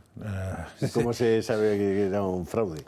Sí. O sea, pero si existe la autonomía de la voluntad para decir qué género tienes, ¿quién es el otro para decir que es un fraude? Es mi autonomía. Yo ahora me siento mujer, y ahora me siento plátano, y ahora me siento... No, si puedes, puedes. ¿Pero qué más da? Pues están completamente desequilibrados. Esta gente no saben realmente lo que hacen. De verdad lo digo, sí, no saben lo que hacen, es una, pero no solo, Julio, una locura. No solo las clínicas, no solo las clínicas, como bien has dicho tú, sino los que proponen la ley y los que la votan. Claro. Todos estos van a tener un gran problema en su momento. Desgraciadamente, igual resulta que... La Tavistock sí tiene responsabilidad, pero los que votan hoy la ley no la tienen. Es la diferencia. Los diputados que votan la ley nunca tendrán una demanda colectiva de los padres. Claro. La tendrán los médicos que apliquen eso. Sí, de todos modos, al final lo que hace más daño es la demanda interna de tu propia conciencia. Es lo que acaba doliendo más. Porque del hambre se sale, pero de la conciencia en contra... ¿Tú crees que esta gente tiene conciencia? ¿Tú crees que dentro de lo que ellos... Tengo que reconocer que es su problema. ¿Piensas que tienen, incluso vamos a decir más allá, tienen alma? ¿Por todo lo que están haciendo? Alma tienen, sí. Sí, eso habría que verlo porque yo creo que hay gente que ha llegado a un nivel que ha perdido... Todo, Mariano. Tenemos en España un ejemplo de una ley que también fue impulsada por este sector del gobierno, por Unidas Podemos, que es la ley del solo sí es sí, que ahora el presidente del gobierno y el gobierno está reconociendo que tiene efectos indeseados después de que más Pero que 500, es muy buena, después de que más de 500 agresores sexuales hayan visto rebajadas sus penas y muchísimos decenas de violadores pues también estén en la calle directamente, ¿no? Efectos indeseados. Después de aprobar esta ley, incapaces de reformarla a día de hoy, estamos a mediados de febrero y la ley entró en vigor a principios de octubre. Es decir, si esta ley trans, que está impulsada con el mismo rigor, entre comillas, seguramente porque está impulsada por el mismo partido, Unidas Podemos, que ya hemos visto que el rigor técnico está bastante cuestionable, si la ley trans dentro de unos meses también tiene efectos indeseados, ¿qué va a pasar? Porque, en fin, y además es que lo vamos a ver. Es una ley que para empezar, esa ley tiene puntos discriminatorios, porque en el ámbito laboral una persona que sea trans va a tener tendrá que primarse el contratar a una persona trans a una que no lo sea. Sí, pero yo lo que quiero decir es que esperemos, es que va a pasar, es una ley experimento y como experimento no saben cómo se va a desarrollar, porque no lo saben, porque es imposible y se van a crear unos traumas, efectivamente, que no van a tener vuelta atrás, va a ser irreversible. Pero si la ley es la de la Comunidad de Madrid, si es que es idéntica. Si queréis, cogemos artículo por artículo. Si la ley Montero se ha tomado de la Comunidad de Madrid, de Ayuso. Pues la ley trans, para empezar, Feijóo ha dicho ya que la va a derogar cuando llegue al gobierno. ¿Por qué no deroga la de Madrid? ¿Y por qué no deroga la de Madrid? Pues lo preguntamos el otro día que un diputado de la Asamblea de Madrid, que preguntárselo, y ese señor vino que hay muchas personas, muchos patriotas, además de utilizar la palabra muchos patriotas, que tienen disforia de género, y él justificaba la asistencia a la ley trans de Madrid, o sea, un propio diputado de la Asamblea de Madrid del Partido Popular, justamente cuando Feijóo está diciendo que la derogar, no la van a derogar, como no han derogado ninguna de las leyes ideológicas de la izquierda. El Partido Popular no va a tocar ninguna ley. Bueno, si está ahora matizando las palabras el matiz de las palabras de la ley del aborto, tras las sentencias del Tribunal Constitucional que celebró, es por las críticas internas que hay, porque sigue habiendo dentro del Partido Popular diputados y gente con peso que le están diciendo: nosotros somos un partido que hemos defendido siempre la vida. Y ahora, hasta que la abandonaron en su momento y hubo su purga de varias personas, incluso pues, aquí tenemos a Javier Puente, que muchas veces, que fue purgado y luego fue rescatado, o Lourdes Méndez Monasterio, que está con nosotros ahora en el Congreso de Diputados con Vox. O sea, es que el Partido Popular no va a derogar nada y mantiene todas las leyes ideológicas de la izquierda, las de memoria histórica, la de memoria trans, la de LGTBI, la Biogen, todas las mantiene, todas las impulsa, las alimenta, las desarrolla, incluso es capaz de meter la dinero. promesa electoral es que se va a derogar la ley trans. Veremos si cumple, si no cumple, pues habrá que... Sí, pero ojalá las consecuencias y también a lo que pueda suceder en los tribunales, porque se crea la figura del defensor judicial, que es en aquellos casos de los menores de entre 12 y 16 años que quieran solicitar ese cambio registrar y sus representantes legales no se lo permitan, porque podremos encontrarnos ante la situación de que un tribunal no les deja cambiarse. No, y además, hay que decir, a ver, una cosa es el compromiso de la derogación, que viniendo de Feijóo no hemos comprobado si esos compromisos son pero serios bueno, o no. ¿eso cuándo va a llegar? ¿A final de año? Claro. Esa ley se aprueba ahora. No, pero digo, aparte de eso, hay un tema que es más irreversible. En el aborto, el abortado no suele tener derecho a irse al juzgado al cabo de unos cuantos años porque no nace. No, evidente. Pero el transexuado sí que puede tener derecho, como está pasando en Inglaterra. Entonces, esas leyes se pueden derogar porque alguien del gobierno le entre el sentido común, que no deja de ser raro, pero a veces ocurre, o porque desde el juzgado lo que entre es la querella. Entonces, eso no va a tardar, porque es evidente que una persona que tome una decisión a los 10 años, 11, 12, 13, 14, y después encuentre que es irreversible y que nadie le ha puesto pegas a esa decisión, ni siquiera sus padres, a los cuales no ha tenido que preguntar, eso acaba fatal. Con lo cual, bueno, pues, ¿cuál es la desgracia de todo eso? Que en medio puede haber 1.000, 2.000, 3.000, 20.000, no sé cuántos niños, niñas, destrozados de por vida. Ese es el pequeño problema que hay. Pero en el aborto son 100.000 destrozados de por vida eterna, de por vida definitiva. Y tenemos ya conexión en directo con Esteban Urreizeta después de que el diario El Mundo haya desvelado esos 33 pagos del Barça a Negreira. Muy buenas tardes, Esteban. ¿Qué tal? Muy buenas tardes. A ver, Esteban, perdona que te lo diga, ¿eh? Perdona que te lo diga antes de nada. Que tú eres del Real Madrid, así que todo lo que digas lo vamos a tamizar por esa ferocidad que tienes. Vamos a ser completamente neutrales. Venga, adelante. Esteban, cuéntanos qué es lo que ha pasado, porque desveláis esos 33 pagos a la sociedad de Negreira en los últimos años. Cuéntanos un poco más. Bueno, esto es uno de los mayores escándalos de la historia del fútbol español. Es decir, aquí nos encontramos con que el que ha sido número 2 de los árbitros españoles, vicepresidente del Comité Técnico Arbitral, ha venido cobrando cantidades importantísimas durante décadas por parte del Fútbol Club Barcelona, fuera quien fuera el presidente, desde la época de Gaspar prácticamente hasta la actualidad. Bueno, hasta la actualidad no, hasta que dejó de ser el número 2 de los árbitros españoles en el año 2018. En El Mundo revelamos hoy las facturas que el Fútbol Club Barcelona entregó a la agencia tributaria en el marco de la inspección que hay abierta, y por lo tanto es solo una parte del botín. Entre 2016 y 2018, este señor, Enrique Negreira, llegó a cobrar del Fútbol Club Barcelona 1,6 millones de euros por asesorías que podríamos calificar, sin género de dudas, de fantasmas. Dice que por asesoramiento técnico de vídeos, en fin, unas cantidades absolutamente descomunales por unos servicios que a día de hoy se desconocen, pero que todos intuimos, ¿no? Además, también publicáis en El Mundo, aparte de esas facturas, como el Real Madrid ha sido el club al que más veces pitó Negreira.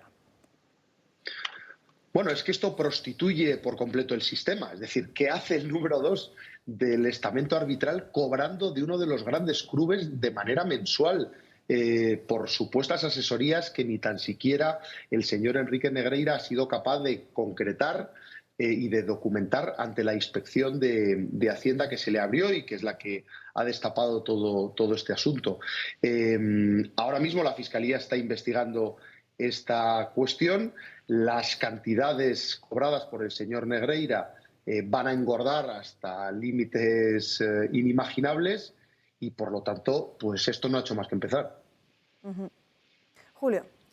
No sé, Esteban, yo comentaba al principio del programa que en todo lo relativo al fútbol que se conoce últimamente, es el conocimiento al final de una mafia muy bien controlada por 4 o 5 personajes, pero no solamente en España, yo creo que a nivel mundial, ¿no? La propia celebración del Mundial en Qatar, la celebración de la Supercopa Española en Arabia Saudí, la sociedad entre un defensa central del Fútbol Club Barcelona y el presidente de la Federación Española de Fútbol, con todo lo que ha conllevado y que, por cierto, no ha tenido absolutamente ningún efecto. El presidente de la Federación sigue ahí, nada se ha tocado, nada ha cambiado. Lo que ha ocurrido con el tema de los árbitros, la verdad es que no tiene parangón. Yo no había escuchado una cosa parecida. Las cantidades cobradas por este árbitro son completamente desmesuradas, no pueden hacer referencia a nada, digamos, que sea realmente cuantificable honradamente, ¿no? Entonces, yo decía al principio que el Fútbol Club Barcelona, no sé si va a sufrir con esto o no. La afición del Barça es una de las mejores del mundo y los aficionados del Barça merecen no mi respeto, mi admiración, porque son gente, bueno, pues muy sufrida muchas veces, muy animosa y gente muy enamorada de su club. Ahora bien, los dirigentes que ha ido teniendo ese club realmente es que son para echarles de comer aparte, ¿eh? Es decir, o limpian esos... Espero que no haya penas para, digamos, para el club como tal, porque eso sería penalizar a los aficionados que nada tienen que ver con todo esto. Espero que las penas en este caso, que espero que las haya, sean para los dirigentes corruptos, que ya está bien, ¿no?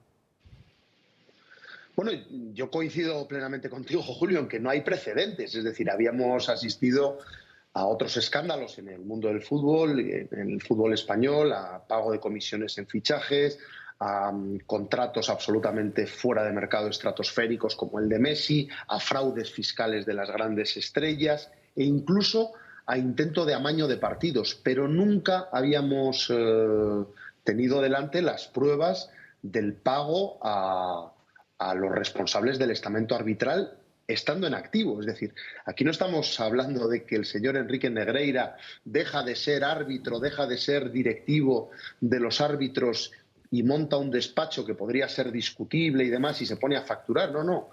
El señor Enrique Negreira factura cantidades estratosféricas mientras era el número 2 de los árbitros españoles, con una sociedad sin testaferro ni nada, en la que aparecía él con nombre y apellidos, con unos conceptos absolutamente etéreos y evanescentes. O sea, es tan burdo, tan obsceno y tan increíble que, como he dicho antes, yo creo que estamos ante un escándalo de unas dimensiones incalculables. ¿Tienes información, Esteban, de si este señor facturaba a otros clubes? De momento al Girona. Ya se ha publicado que el Girona también recurría a los servicios de este señor, que obviamente pues solo podía ofrecer su fondo de comercio, solo podía ser su influencia sobre el colectivo arbitral, que si no iba a valer esa ingente cantidad de dinero, que no fuera su posible llegada a los árbitros, su posible influencia hacia sus compañeros, analizar vídeos de arbitrajes. ¿Cómo va a valer 50.000 euros al mes, 60.000 euros al mes o incluso 90.000 euros al mes, que es lo que llegó a cobrar del Fútbol Club Barcelona? Ahora simplemente falta despejar la X, es decir, el dinero era todo para el señor Negreira repartía, ¿y qué hacía exactamente el señor Negreira contratado por el Fútbol Club Barcelona y qué interlocuciones establecía con sus compañeros colegiados en referencia con el Club Azulgrana? Esteban, está con nosotros José María Francás, que no puede ser más del Barça. O sea, y está un poco escéptico. Él se preguntaba... ¿Quieres preguntarle tú, José María? Sí, pero no, escéptico no. A ver, esto huele fatal. Y con lo cual, si realmente es lo que parece, acabará mal. De todos modos, publica ahora mismo Marca que eso, según la ley del deporte, estaría prescrito todo, con lo cual al club no se le podría achacar nada. Pero vamos, la mancha que quedaría sería espectacular. A mí me chocan varias cosas. Una que me choca es la corrupción con factura, es una cosa, o sea, comprar árbitros y comprar partidos con factura no deja de ser curioso, y que además tanto la sociedad que paga como la sociedad que recibe lo apunte como en el libro de contabilidad. Es una cosa curiosísima, la verdad. Sería la primera vez. Vamos a ver, José María, tú puedes llevar un maletín con 20.000 pavos, pero claro, 50.000 pavos al mes en maletín no salen de ninguna parte, y ninguno de los dirigentes de esas sociedades va a sacarlos de su bolsillo para dárselos a Negreira. Entonces tendrían que hacerlo oficialmente. Pagan sus impuestitos, de 50.000 al mes pagan 25, que es lo que debería tocar, y eso queda limpito. Digo ser, yo, ¿no? Puede ser, pero no deja de ser chocante. Es la primera corrupción que veo que va con factura. Pero vamos, hay que frotarse los ojos, ¿no? A veces la realidad supera la ficción. Esto es una barbaridad de un calibre que si nos lo cuentan no nos lo creemos, ¿no? El Barça pagando al número 2 de los árbitros con cara y ojos, con factura, con el IVA declarado. Vamos a ver las consecuencias de índole deportiva, pero en cualquier caso también queda la justicia ordinaria, y esto judicialmente no está prescrito. Los pagos que revelamos hoy en El Mundo, el último es de junio de 2018, insisto, o casualidad, poco antes o cuando ya dejó de ser número 2 de los árbitros españoles. Por lo tanto, dejó el cargo, y ¿para qué se le iba a seguir pagando? ¿Qué necesidad había de que siguiera analizando vídeos este señor? Puede ser que sigan pagándole, pero al siguiente. ¿Sabemos quién es el sustituto de este señor? De momento no, pero vamos. Esa es la pregunta, ¿no? Es decir, llegados a este punto y teniendo en cuenta que este señor llevaba cobrando esta especie de impuesto revolucionario desde la época de Joan Gaspar, pues todo es posible. Es decir, esto era una especie de peaje que pasaba de padres a hijos. Esto lo pagaba Gaspar, lo pagaba Sandro Rosell, lo pagó Laporta, lo pagó Bartomeu, y se cortó en el año 2018, cuando este señor, pues lo único que dejó de tener era lo que tenía realmente valor, que era su influencia. ¿Y alguno de estos presidentes ha dicho algo? Sí, Gaspar. Gaspar ha dicho que no se acordaba, ¿no? Bartomeu ha justificado los pagos diciendo que eran asesorías técnicas normales en el mundo del fútbol. Y Laporta pues ha dicho que no es casual que esto aparezca ahora, que esto es un ataque contra el Fútbol Club Barcelona en un momento extraordinario en lo deportivo, ¿no? Lo cual, bueno, pues yo creo que se define por sí solo. Buah, madre mía.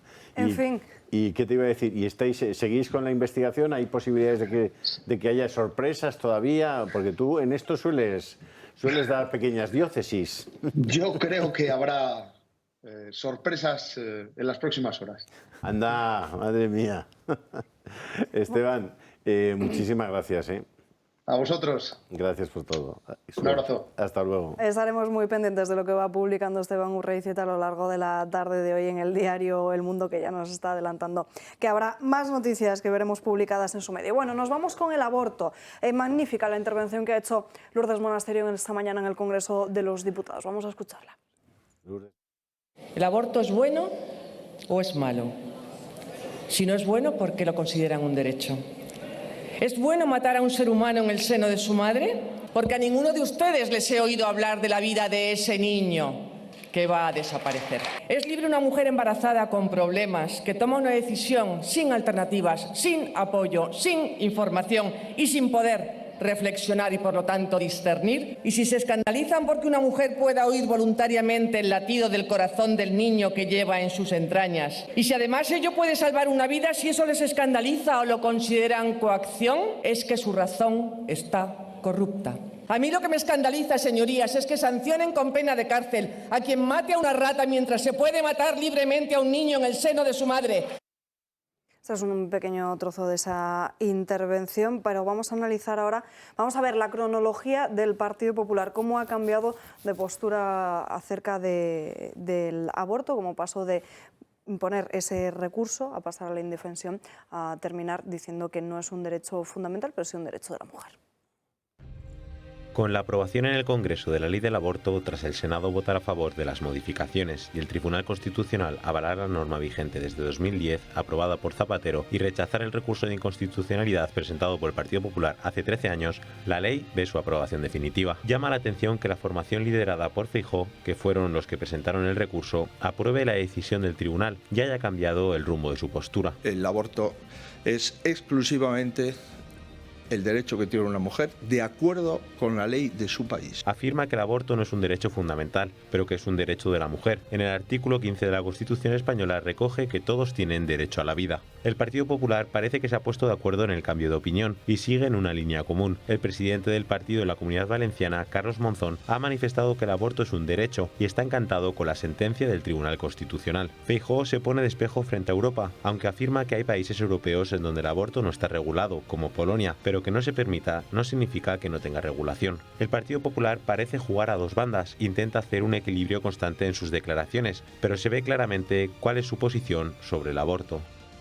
Y como les venimos diciendo en los últimos días, la sentencia del Tribunal Constitucional a la que se refieren desde todos los medios de comunicación, y les pido disculpas por ese error en la pieza que acaban de ver, no existe. Lo único que ha hecho el Tribunal Constitucional es rechazar la ponencia del magistrado Enrique Arnaldo y exigirle a la vicepresidenta Montalbán que elabore una nueva para así votarla, y luego ya habría sentencia, aunque sí, este paso sí que nos adelanta en qué camino va a ir esa sentencia. Pero Alba, es que los políticos salgan hablando de la sentencia. O sea, que Carlos Mazón, que supongo que vas a comentarlo ahora, que es el candidato del PP a la Comunidad Valenciana, diga que le encanta la sentencia. ¿Pero qué sentencia, Mazón? Por eso le encanta, supongo, porque debe ¿Qué ser un folio sentencia en te blanco. encanta? Un folio en blanco, ¿no? O sea, de verdad, infórmate un poquito. ¿Vas a hacerlo todo así en Valencia como esto? Y además, en cualquier caso, lo que tú crees que es la sentencia, ¿cómo te puede encantar? O sea, el derecho de la mujer a abortar es la carencia absoluta de derechos del niño a vivir. A ver si lo entendéis. O sea, si uno tiene derecho a abortar, el otro no tiene derecho a nada. No entienden. Que se trata de enfrentar dos derechos. ¿Pero por qué los enfrentáis? Pero es que no, el segundo no habla nadie. Yo siguiendo los distintos debates, excepto a Lourdes Méndez Monasterio, dice, no, el derecho de la mujer. Pero no hablan para nada del derecho del niño. No existe eso. No existe el niño. No existe, pero ¿sabes a dónde ningún existe? efecto. Pero ¿sabes dónde existe? Existe en los estatutos, en la ponencia social que Y aprobó en el la Partido puñetera Popular y que realidad. está vigente, donde se dice que el aborto no es un derecho, sino un fracaso de la sociedad, y sí que se habla del derecho a la vida. Ya está bien de lo de un ahí fracaso, está, ¿no? en los estatutos del ¿Qué PP. fracaso? Eso es- Fracasos hay muchos en la sociedad. Pero el fracaso es personal. Pero se dice que no es un derecho. Sí, Se ya dice lo sé y que esa se es dice. esa es la posición oficial del Partido Popular, que es la que están contradiciendo ahora desde la dirección nacional del PP. De ahí Pero ayer preguntaba a un diputado del PP, me dijo que aquí manda el presidente, no los estatutos, no las ponencias del Congreso. el Y yo que le dije, marca la ideología y el te que acabas marca de todo es cargar el Congreso Nacional, claro. te acabas de cargar todo lo que No, es no. el Estatuto Democrático de los partidos en España. El presidente no puede cambiar el programa. No Está aprobado en un Congreso. Claro, no puede cambiar nada de un Congreso a no ser que reúna un nuevo Congreso. Claro, tú montas un nuevo Congreso, presenta un nuevo programa y que te lo aprueben tus afiliados. Pues ayer se que dijo que lo aprobarán. Seguro. Seguro que lo aprueban, porque como él muy bien dice, Feijóo, la sociedad va cambiando. Y el PP también. Y evidentemente todos los que acudan a ese Congreso, que serán todos los afiliados más cercanos a los cercanos y cobradores de todo tipo de puestos, cuando vayan allí les dirán, oye, mira, que es que ahora sí es un derecho el aborto. Y dirán, amén. Sí, guana. Sí. Y entonces Feijóo dirá, sí, es que ha cambiado el partido. Claro que ha cambiado el partido. Mira, ahora haz otra cosa. Sal y di, no, el aborto no es un derecho. Ya ves cómo te dicen también sí, guana. Pero eso se ve además, Julio, en que las voces críticas que ha habido dentro del Partido Popular son de la vieja guardia, por decirlo así. En público, pues Jorge Fernández, Jaime Mayor Oreja, es decir, los que vienen de la vieja guardia, algunos firmantes del recurso. Por ejemplo, Federico Carrillo fue uno de los que intentaron recusar a los magistrados que estaban implicados en el tema de la resolución del recurso. Pero de los varones actuales, de los dirigentes actuales del Partido Popular, yo no he escuchado a nadie que haya llevado la contraria a Feijóo en este caso, lo cual es bastante sintomático también de ese cambio que se está produciendo y de que el partido va para adelante y que no van a llevar la contraria a Feijóo. Ni en la ley trans, ni en nada de nada. No.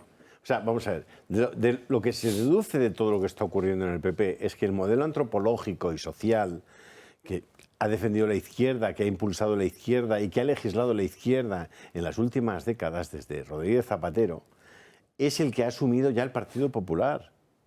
Era contra el que queríamos pelear todos nosotros. Era contra el que, ¿por qué nosotros en esta casa apoyamos a Mariano Rajoy hasta el final para que ganara aquellas elecciones? Sacó mayoría absoluta. ¿Por qué? Porque habían presentado 3 recursos de inconstitucionalidad. El del aborto, memoria histórica y matrimonios homosexuales. Que ya nadie se acuerda de eso. Esta sociedad no aceptaba el matrimonio homosexual. Ahora no es que lo acepte, ahora es de ordinaria administración. ¿Qué más le da a la gente si da lo mismo? El matrimonio ha perdido completamente su sentido. Por eso la gente también ha dejado de casarse. Lógicamente. ¿Cómo es lógico? ¿Para qué te vas a meter en un Si fregado? no lo invistes de una cierta formalidad, de un cierto rigor, de un prestigio. ¿Qué más te da casarte? Que no se casa un tío o una cabra. Da lo mismo. Da lo mismo, que era el objetivo. Al final te cargas la institución. Y cuando te cargas la institución, debajo no queda nada. No queda nada, solo queda la conciencia personal y ahí cada uno que haga lo que quiera. Sí. Tampoco parte de los formadores de la conciencia explican demasiado como para formarla, ¿no? Y entonces ahora hemos tenido que aplaudir unas declaraciones de la Conferencia Episcopal sobre el aborto que solo llevaban unos cuantos años de retraso. Bueno, pero sí ha servido para que por lo menos Sí, ahora... sí, al menos ahora ha a ver salido. si se manifiestan también sobre la ley trans. Claro, pero que decir que una manera de formar la conciencia de la gente es esas declaraciones que fueran desde el principio. Porque si no te viene de ningún lado ninguna cosa contraria a lo que está en el ambiente, tu conciencia no es fácil de formar. El Partido Popular tiene un problema ahora mismo, porque el Partido Popular, el problema que tiene ahora mismo es que ahora mismo en el Congreso, sobre negro sobre blanco, luz y tagrifo, se va a quedar la posición del Partido Popular en estos temas. Porque no va a poder jugar estos ambajes, digo esto, eso va a quedar. Y yo tengo mucha ganas de ver a nuestra compañera Lourdes Méndez Monasterio, la intervención que ha hecho, que ha sido brillante como siempre, igual que fue con la defensa de la ley de la eutanasia, que sentó cátedra, y vamos a ver nuevamente las dos caras. O sea, vamos a ver claramente, y hoy saldrá otra vez en los medios de comunicación, dice que Vox habrá quedado solo. No, es que no, Vox no se queda solo. Es que solo queda Vox. En la defensa de la vida solo queda Vox ahora mismo. Porque el Partido Popular estamos viendo que ha abandonado esa batalla, igual que ha abandonado la batalla ideológica, porque dijo el señor Feijóo que no le interesaba. Por lo cual, no hay dudas de que no van a derogar ninguna ley, sobre todo por el miedo al señalamiento y al qué dirán, y salirse, digamos, de ese statement, como dice muy bien nuestro compañero Quintana Paz, el PSOE State of Mind, pues el PP está influenciado por ese PSOE. Pero tú que eres valenciano, dile a Amazon, que es de tu pueblo, es de Alicante, ¿no? Dile a Amazon que se lea un poquito los temas antes, ¿no? Habrá que ponerlo a estudiar un poco porque... Por quedar bien con Feijóo ha metido el cuezo hasta... Hablando de la conferencia episcopal y también de los matrimonios, nos ha gustado mucho una iniciativa que ha tenido esta semana, que como es San Valentín, pues ellos han decidido lanzar la Semana del Matrimonio. Han creado una página web que se llama matrimoniosmas.es, a través de la que pues publican diferentes vídeos y también diferentes consejos para aquellos matrimonios jóvenes. Lo que hacen en esos vídeos se dan cita a diferentes parejas que ya llevan un tiempo casadas y se citan por sorpresa y hablan de las bondades del matrimonio.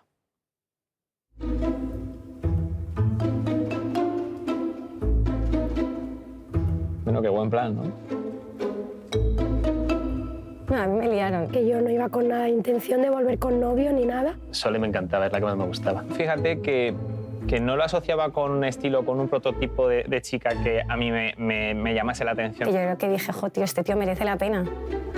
Está siendo una aventura, es una aventura. Vaya lío me has metido. ¿Os casaríais de nuevo? Vaya pregunta, ¿no? Hay que apostar. Porque va a salir mal, ¿no?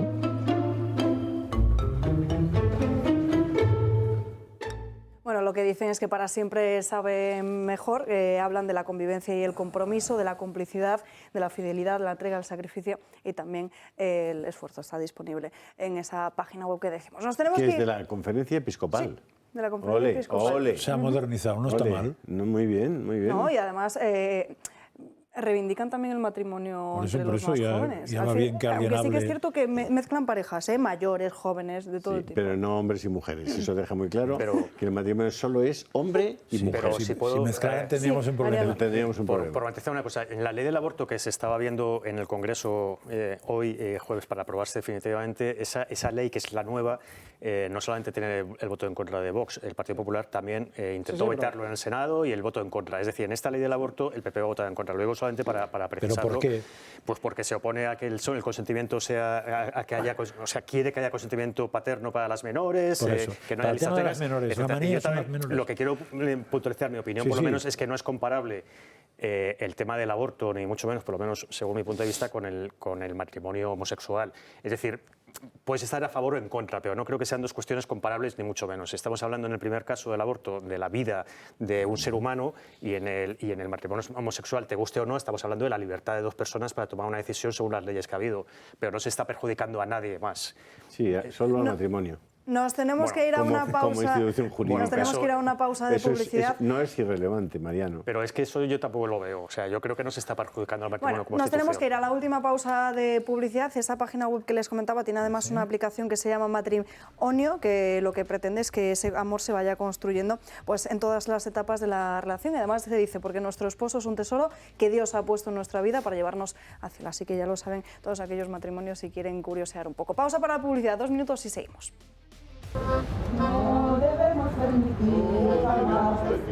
¿No le parece excesivo lo de mata? No, para nada. Aunque pudiera la cabeza de Ayuso aquí era asesina. Esa asesina. Mira. Pedro Sánchez Asesina felicitó. es poco, ya te lo digo yo. Es peor que ETA. UGT está manteniendo el PSOE. Ah, por eso les decía usted falsos. Claro, por eso les digo falsos. ¿Cómo que eso? ¿Qué cojones tienen que ver los liberales?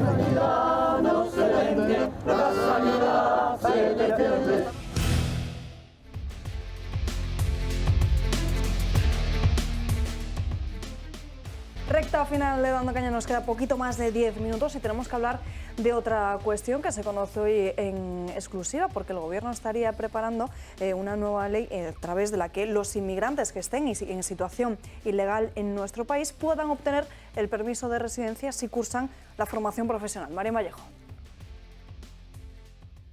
Así es, Salva, el Gobierno continúa beneficiando a los inmigrantes ilegales y es que dará un permiso de residencia temporal a los extranjeros en situación irregular que quieran matricularse en estudios de FP. ¿Cuál es el objetivo de esa medida que defiende el Ejecutivo? Abrir esta modalidad formativa a toda la población y flexibilizar así la empleabilidad. ¿Y qué requisitos tienen que cumplir? Pues tienen que vivir en España y haber permanecido en territorio nacional de forma continuada durante al menos los 2 últimos años. Además, no pueden tener antecedentes penales ni figurar tampoco como rechazables en su país de origen. Esto tampoco es todo, porque la polémica llega con este último punto, ya que tienen que acreditar que han estado en situación irregular durante un mínimo de 6 meses. El Ministerio de Educación ya ha aclarado que estos inmigrantes ilegales tendrán el permiso de residencia durante el tiempo que dure la formación y posteriormente lo harán con un contrato de trabajo. Una medida más que hace preguntarnos por qué el Gobierno de España gobierna más para los ciudadanos de fuera que para los propios españoles. Y otro asunto en materia de educación, porque ayer conocíamos cómo Educación ya estaba dando ciertos toques de que se iban a retirar las subvenciones a todos aquellos colegios que segregasen por sexo. Pues bien, pues ya hay muchos de estos centros que lo que han decidido es reconvertirse en mixtos. En 2018, el Tribunal Constitucional concluyó que la segregación por sexos en el sistema educativo no puede ser considerada como discriminatoria. El tribunal desestimaba así un recurso de inconstitucionalidad presentado por el Partido Socialista contra la antigua Ley de Educación. De este modo, se estableció que la enseñanza diferenciada por sexos responde a un método pedagógico que considera esta opción educativa más eficaz que otras. Un año después, en 2019, se aprobaba una nueva ley orgánica de la educación, conocida como LOMLOE, que establecía que cualquier centro que aspire a ser financiado con dinero público debía renunciar obligatoriamente a la segregación. En ese momento, España contaba con al menos 63 colegios concertados que segregaban a los alumnos por sexo. La mayoría de ellos se concentran en Madrid, Cataluña y la Comunidad Valenciana. En este contexto, cada vez son más los centros que se ven obligados a cambiar su método pedagógico. Los últimos en anunciar este cambio son los colegios del Opus Dei, que todavía segregaban por sexo en el País Vasco. Y parece que no serán los únicos, ya que los centros de Navarra y Asturias también se plantean esta posibilidad. La razón que esgrimen todos ellos es la misma. Los gobiernos autonómicos, tanto del País Vasco como de Navarra y Asturias, han anunciado la retirada de subvenciones a este tipo de centros para el próximo curso. Los defensores de la educación segregada consideran que los diferentes ritmos de maduración y la mejora de los resultados académicos son las principales razones para decantarse por este tipo de centros por encima de la motivación religiosa. El argumento del gobierno pasa por hablar de igualdad y diversidad y de la importancia de que estos valores sean el pilar educativo del país. Una defensa cuanto menos paradójica, ya que el Constitucional estableció claramente que no existe discriminación alguna en los colegios que segregan por sexo. La pregunta es, ¿por qué a pesar de la conclusión del Tribunal Constitucional, el gobierno trata de eliminar deliberadamente la educación segregada?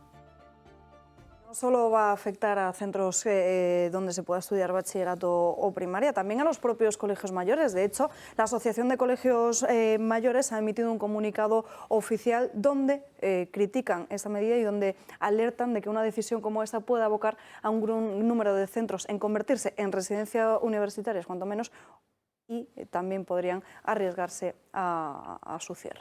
Entonces, yo separaría las dos cosas. Sí, claro. O sea, no acabo de ver o no acabo de entender. Por el fin es el mismo. Ya, pero creo de que no entiendo nada, que si el Constitucional ha dicho una cosa, uno puede hacer una ley que dice lo contrario y o bien porque nadie la eleva al Constitucional o bien porque aunque la eleve el Constitucional se tome 5, 10, 20, 40 años de plazo para decidir, pues resulta que se contradiga lo que ha dicho el Constitucional antes.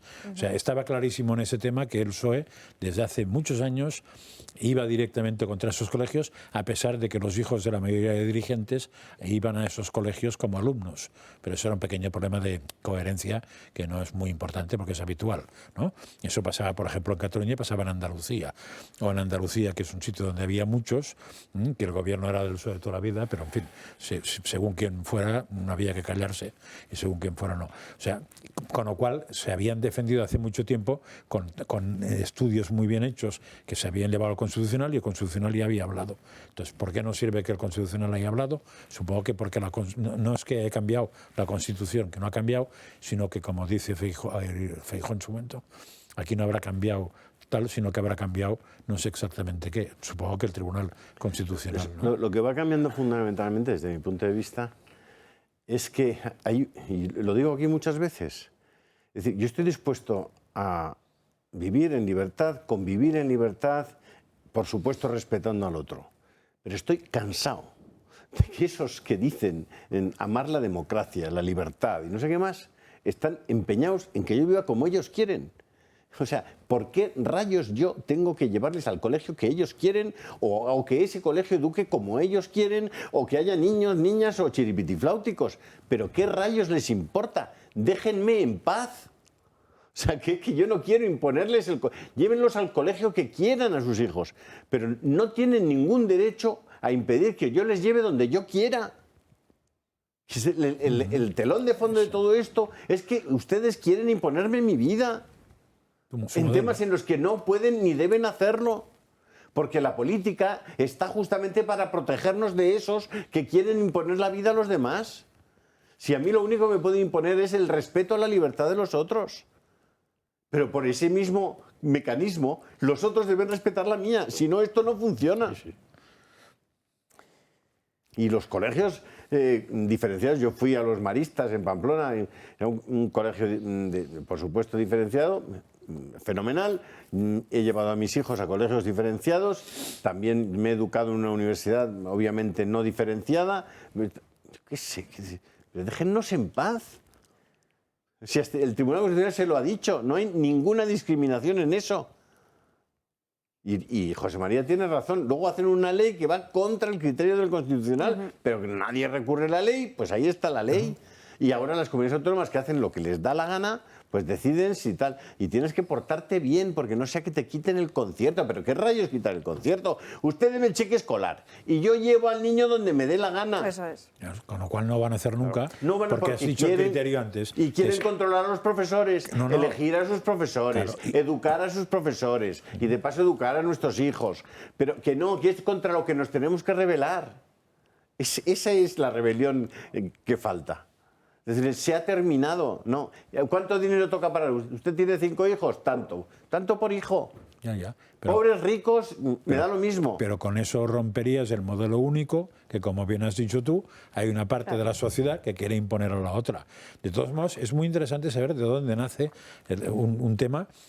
En el Estatuto de Centros, que es el primero que hubo en democracia del tema educativo, hubo una enmienda de Izquierda Unida que hacía que en los colegios concertados, que en aquel momento creo que no se llamaban concertados, a los profesores los pagaba el Estado. Y mucha gente, yo entre ellos, que me dediqué a ese tema, dije, cuidado que eso es peligrosísimo, porque quien paga manda. Se aprobó que quien paga manda y a pesar de que ha pagado, no han mandado, porque los profesores de los colegios concertados, desde el Estatuto de Centros, cobran del Estado, que justo es la subvención. O sea, de hecho, el concierto consiste en que el Estado cubre el gasto de los profesores, no otra cosa. Por eso son deficitarios todos. Porque claro, si solo te cubre el gasto de profesores, ¿quién paga la luz, los ordenadores, etcétera? Entonces, no sé si hay una pequeña partida por ahí, pero la partida fundamental es pagar al profesorado. Mariano. Eso es interesante que se sepa, porque creo que no se acuerda ni el... Bueno, sí, el ministro, ¿sabes quién era el ministro del Estatuto de Centros? Que ha venido contigo a esas entrevistas que hacéis. De ellos sí pudieron. No lo sé. Sí, de los sí pudieron, de los primeros. Mariano. Sí, además que lo de los conciertos en España, que es una cosa de Felipe González, o sea, es que tampoco es una cosa que se puede adjudicar a la derecha. Los conciertos actuales son Felipe González. O sea, eso es así, pero es que, o sea, yo estoy de acuerdo que al final es un problema de libertad, pero además de libertad que está recogida y garantizada en la Constitución. Es que uno de los pilares básicos de la Constitución es la libertad educativa en España, es decir, que los padres tienen derecho a elegir cómo y dónde educan a sus hijos. Y a crear colegios. Sí, no, y entonces lo que estamos viendo son medidas intervencionistas, o más medidas intervencionistas, en todos los ámbitos de la vida, en la educación también, por supuesto, porque es un pilar de la sociedad, es un pilar de la Constitución y es un pilar del sistema democrático en general. Y es por ahí por donde quieren intervenir y quieren cortar la libertad. Pero digo que es una libertad que está recogida en la Constitución de manera clarísima. Lo hemos hablado antes con las universidades. Lo hemos hablado antes, justamente, que están cargándose todo, pero ya desde abajo. Si te cargas los colegios, estás entrando. Lo próximo que va a hacer es que los colegios sean completamente laicos. O sea, el siguiente paso ya no es la segregación, va a ser directamente que tienen que ser centros laicos o que todas las religiones dentro a la vez. O sea, eso es la hoja de ruta la llevan marcadísima. Y ya estamos hablando de libertades. Pero es inconstitucional, es que al final... Eso... Pero ellos quieren decirte qué tienes que decir, qué tienes que pensar, qué tienes que comer, cómo te tienes que mover, cómo tienes que vivir con tu familia o en tu casa, qué casa tienes que tener, todo. Te lo tienen que decir todo. Estamos hablando antes del intervencionismo, del marxismo, del comunismo. Este neocomunismo que se ha instalado es el que está diciendo todo eso. Se ha cargado la libertad. Tú no puedes, como individuo, no puedes coger y formar a tus hijos como tú quieras. Tu hijo tiene que ir al colegio y tiene que hacer, si quieren cargar, el día del padre, el día de la madre, ahora que poner el día de la familia, el 8M obligado, el 25N obligado, el otro... Os recomiendo que busquéis el manifiesto de Barcelona, un manifiesto masónico, completamente inspirado por la Gran Logia de España. No sé de qué año es, pero ya hace más de 15 años, probablemente más de 20. Manifiesto de Barcelona. Uno de los firmantes eran ateos de Cataluña, entre otros, y había sobre todo bastantes asociaciones de estas pro y masónicas, ¿no? La Fundación Ferrer y Guardia, este tipo de instituciones, todas filomasónicas. Porque ahí está todo, en ese manifiesto estaba toda la hoja de ruta que luego han seguido y que se está ejecutando, ¿no? Os voy a poner eso, a ver si encuentro el manifiesto de Barcelona, lo pongo en Telegram y hacerme un favor, daos de alta en Telegram y os doy a cambio os doy mucha información. Julio Ariza el Toro, un último detalle que se me ha olvidado comentarlo, que los colegios mayores en ningún caso reciben además recurso público alguno. En fin, hasta aquí hemos llegado por hoy. Muchísimas gracias a todos por acompañarnos a lo largo de esta mañana en Dando Caña. Nos despedimos, pero para ser informados el Telegram de Julio Ariza el Toro, Rebelión en la Granja y esta tarde la redacción abierta de Xavier Urcajo. Les veo mañana aquí, como siempre, a las 12 en Dando Caña. Feliz día.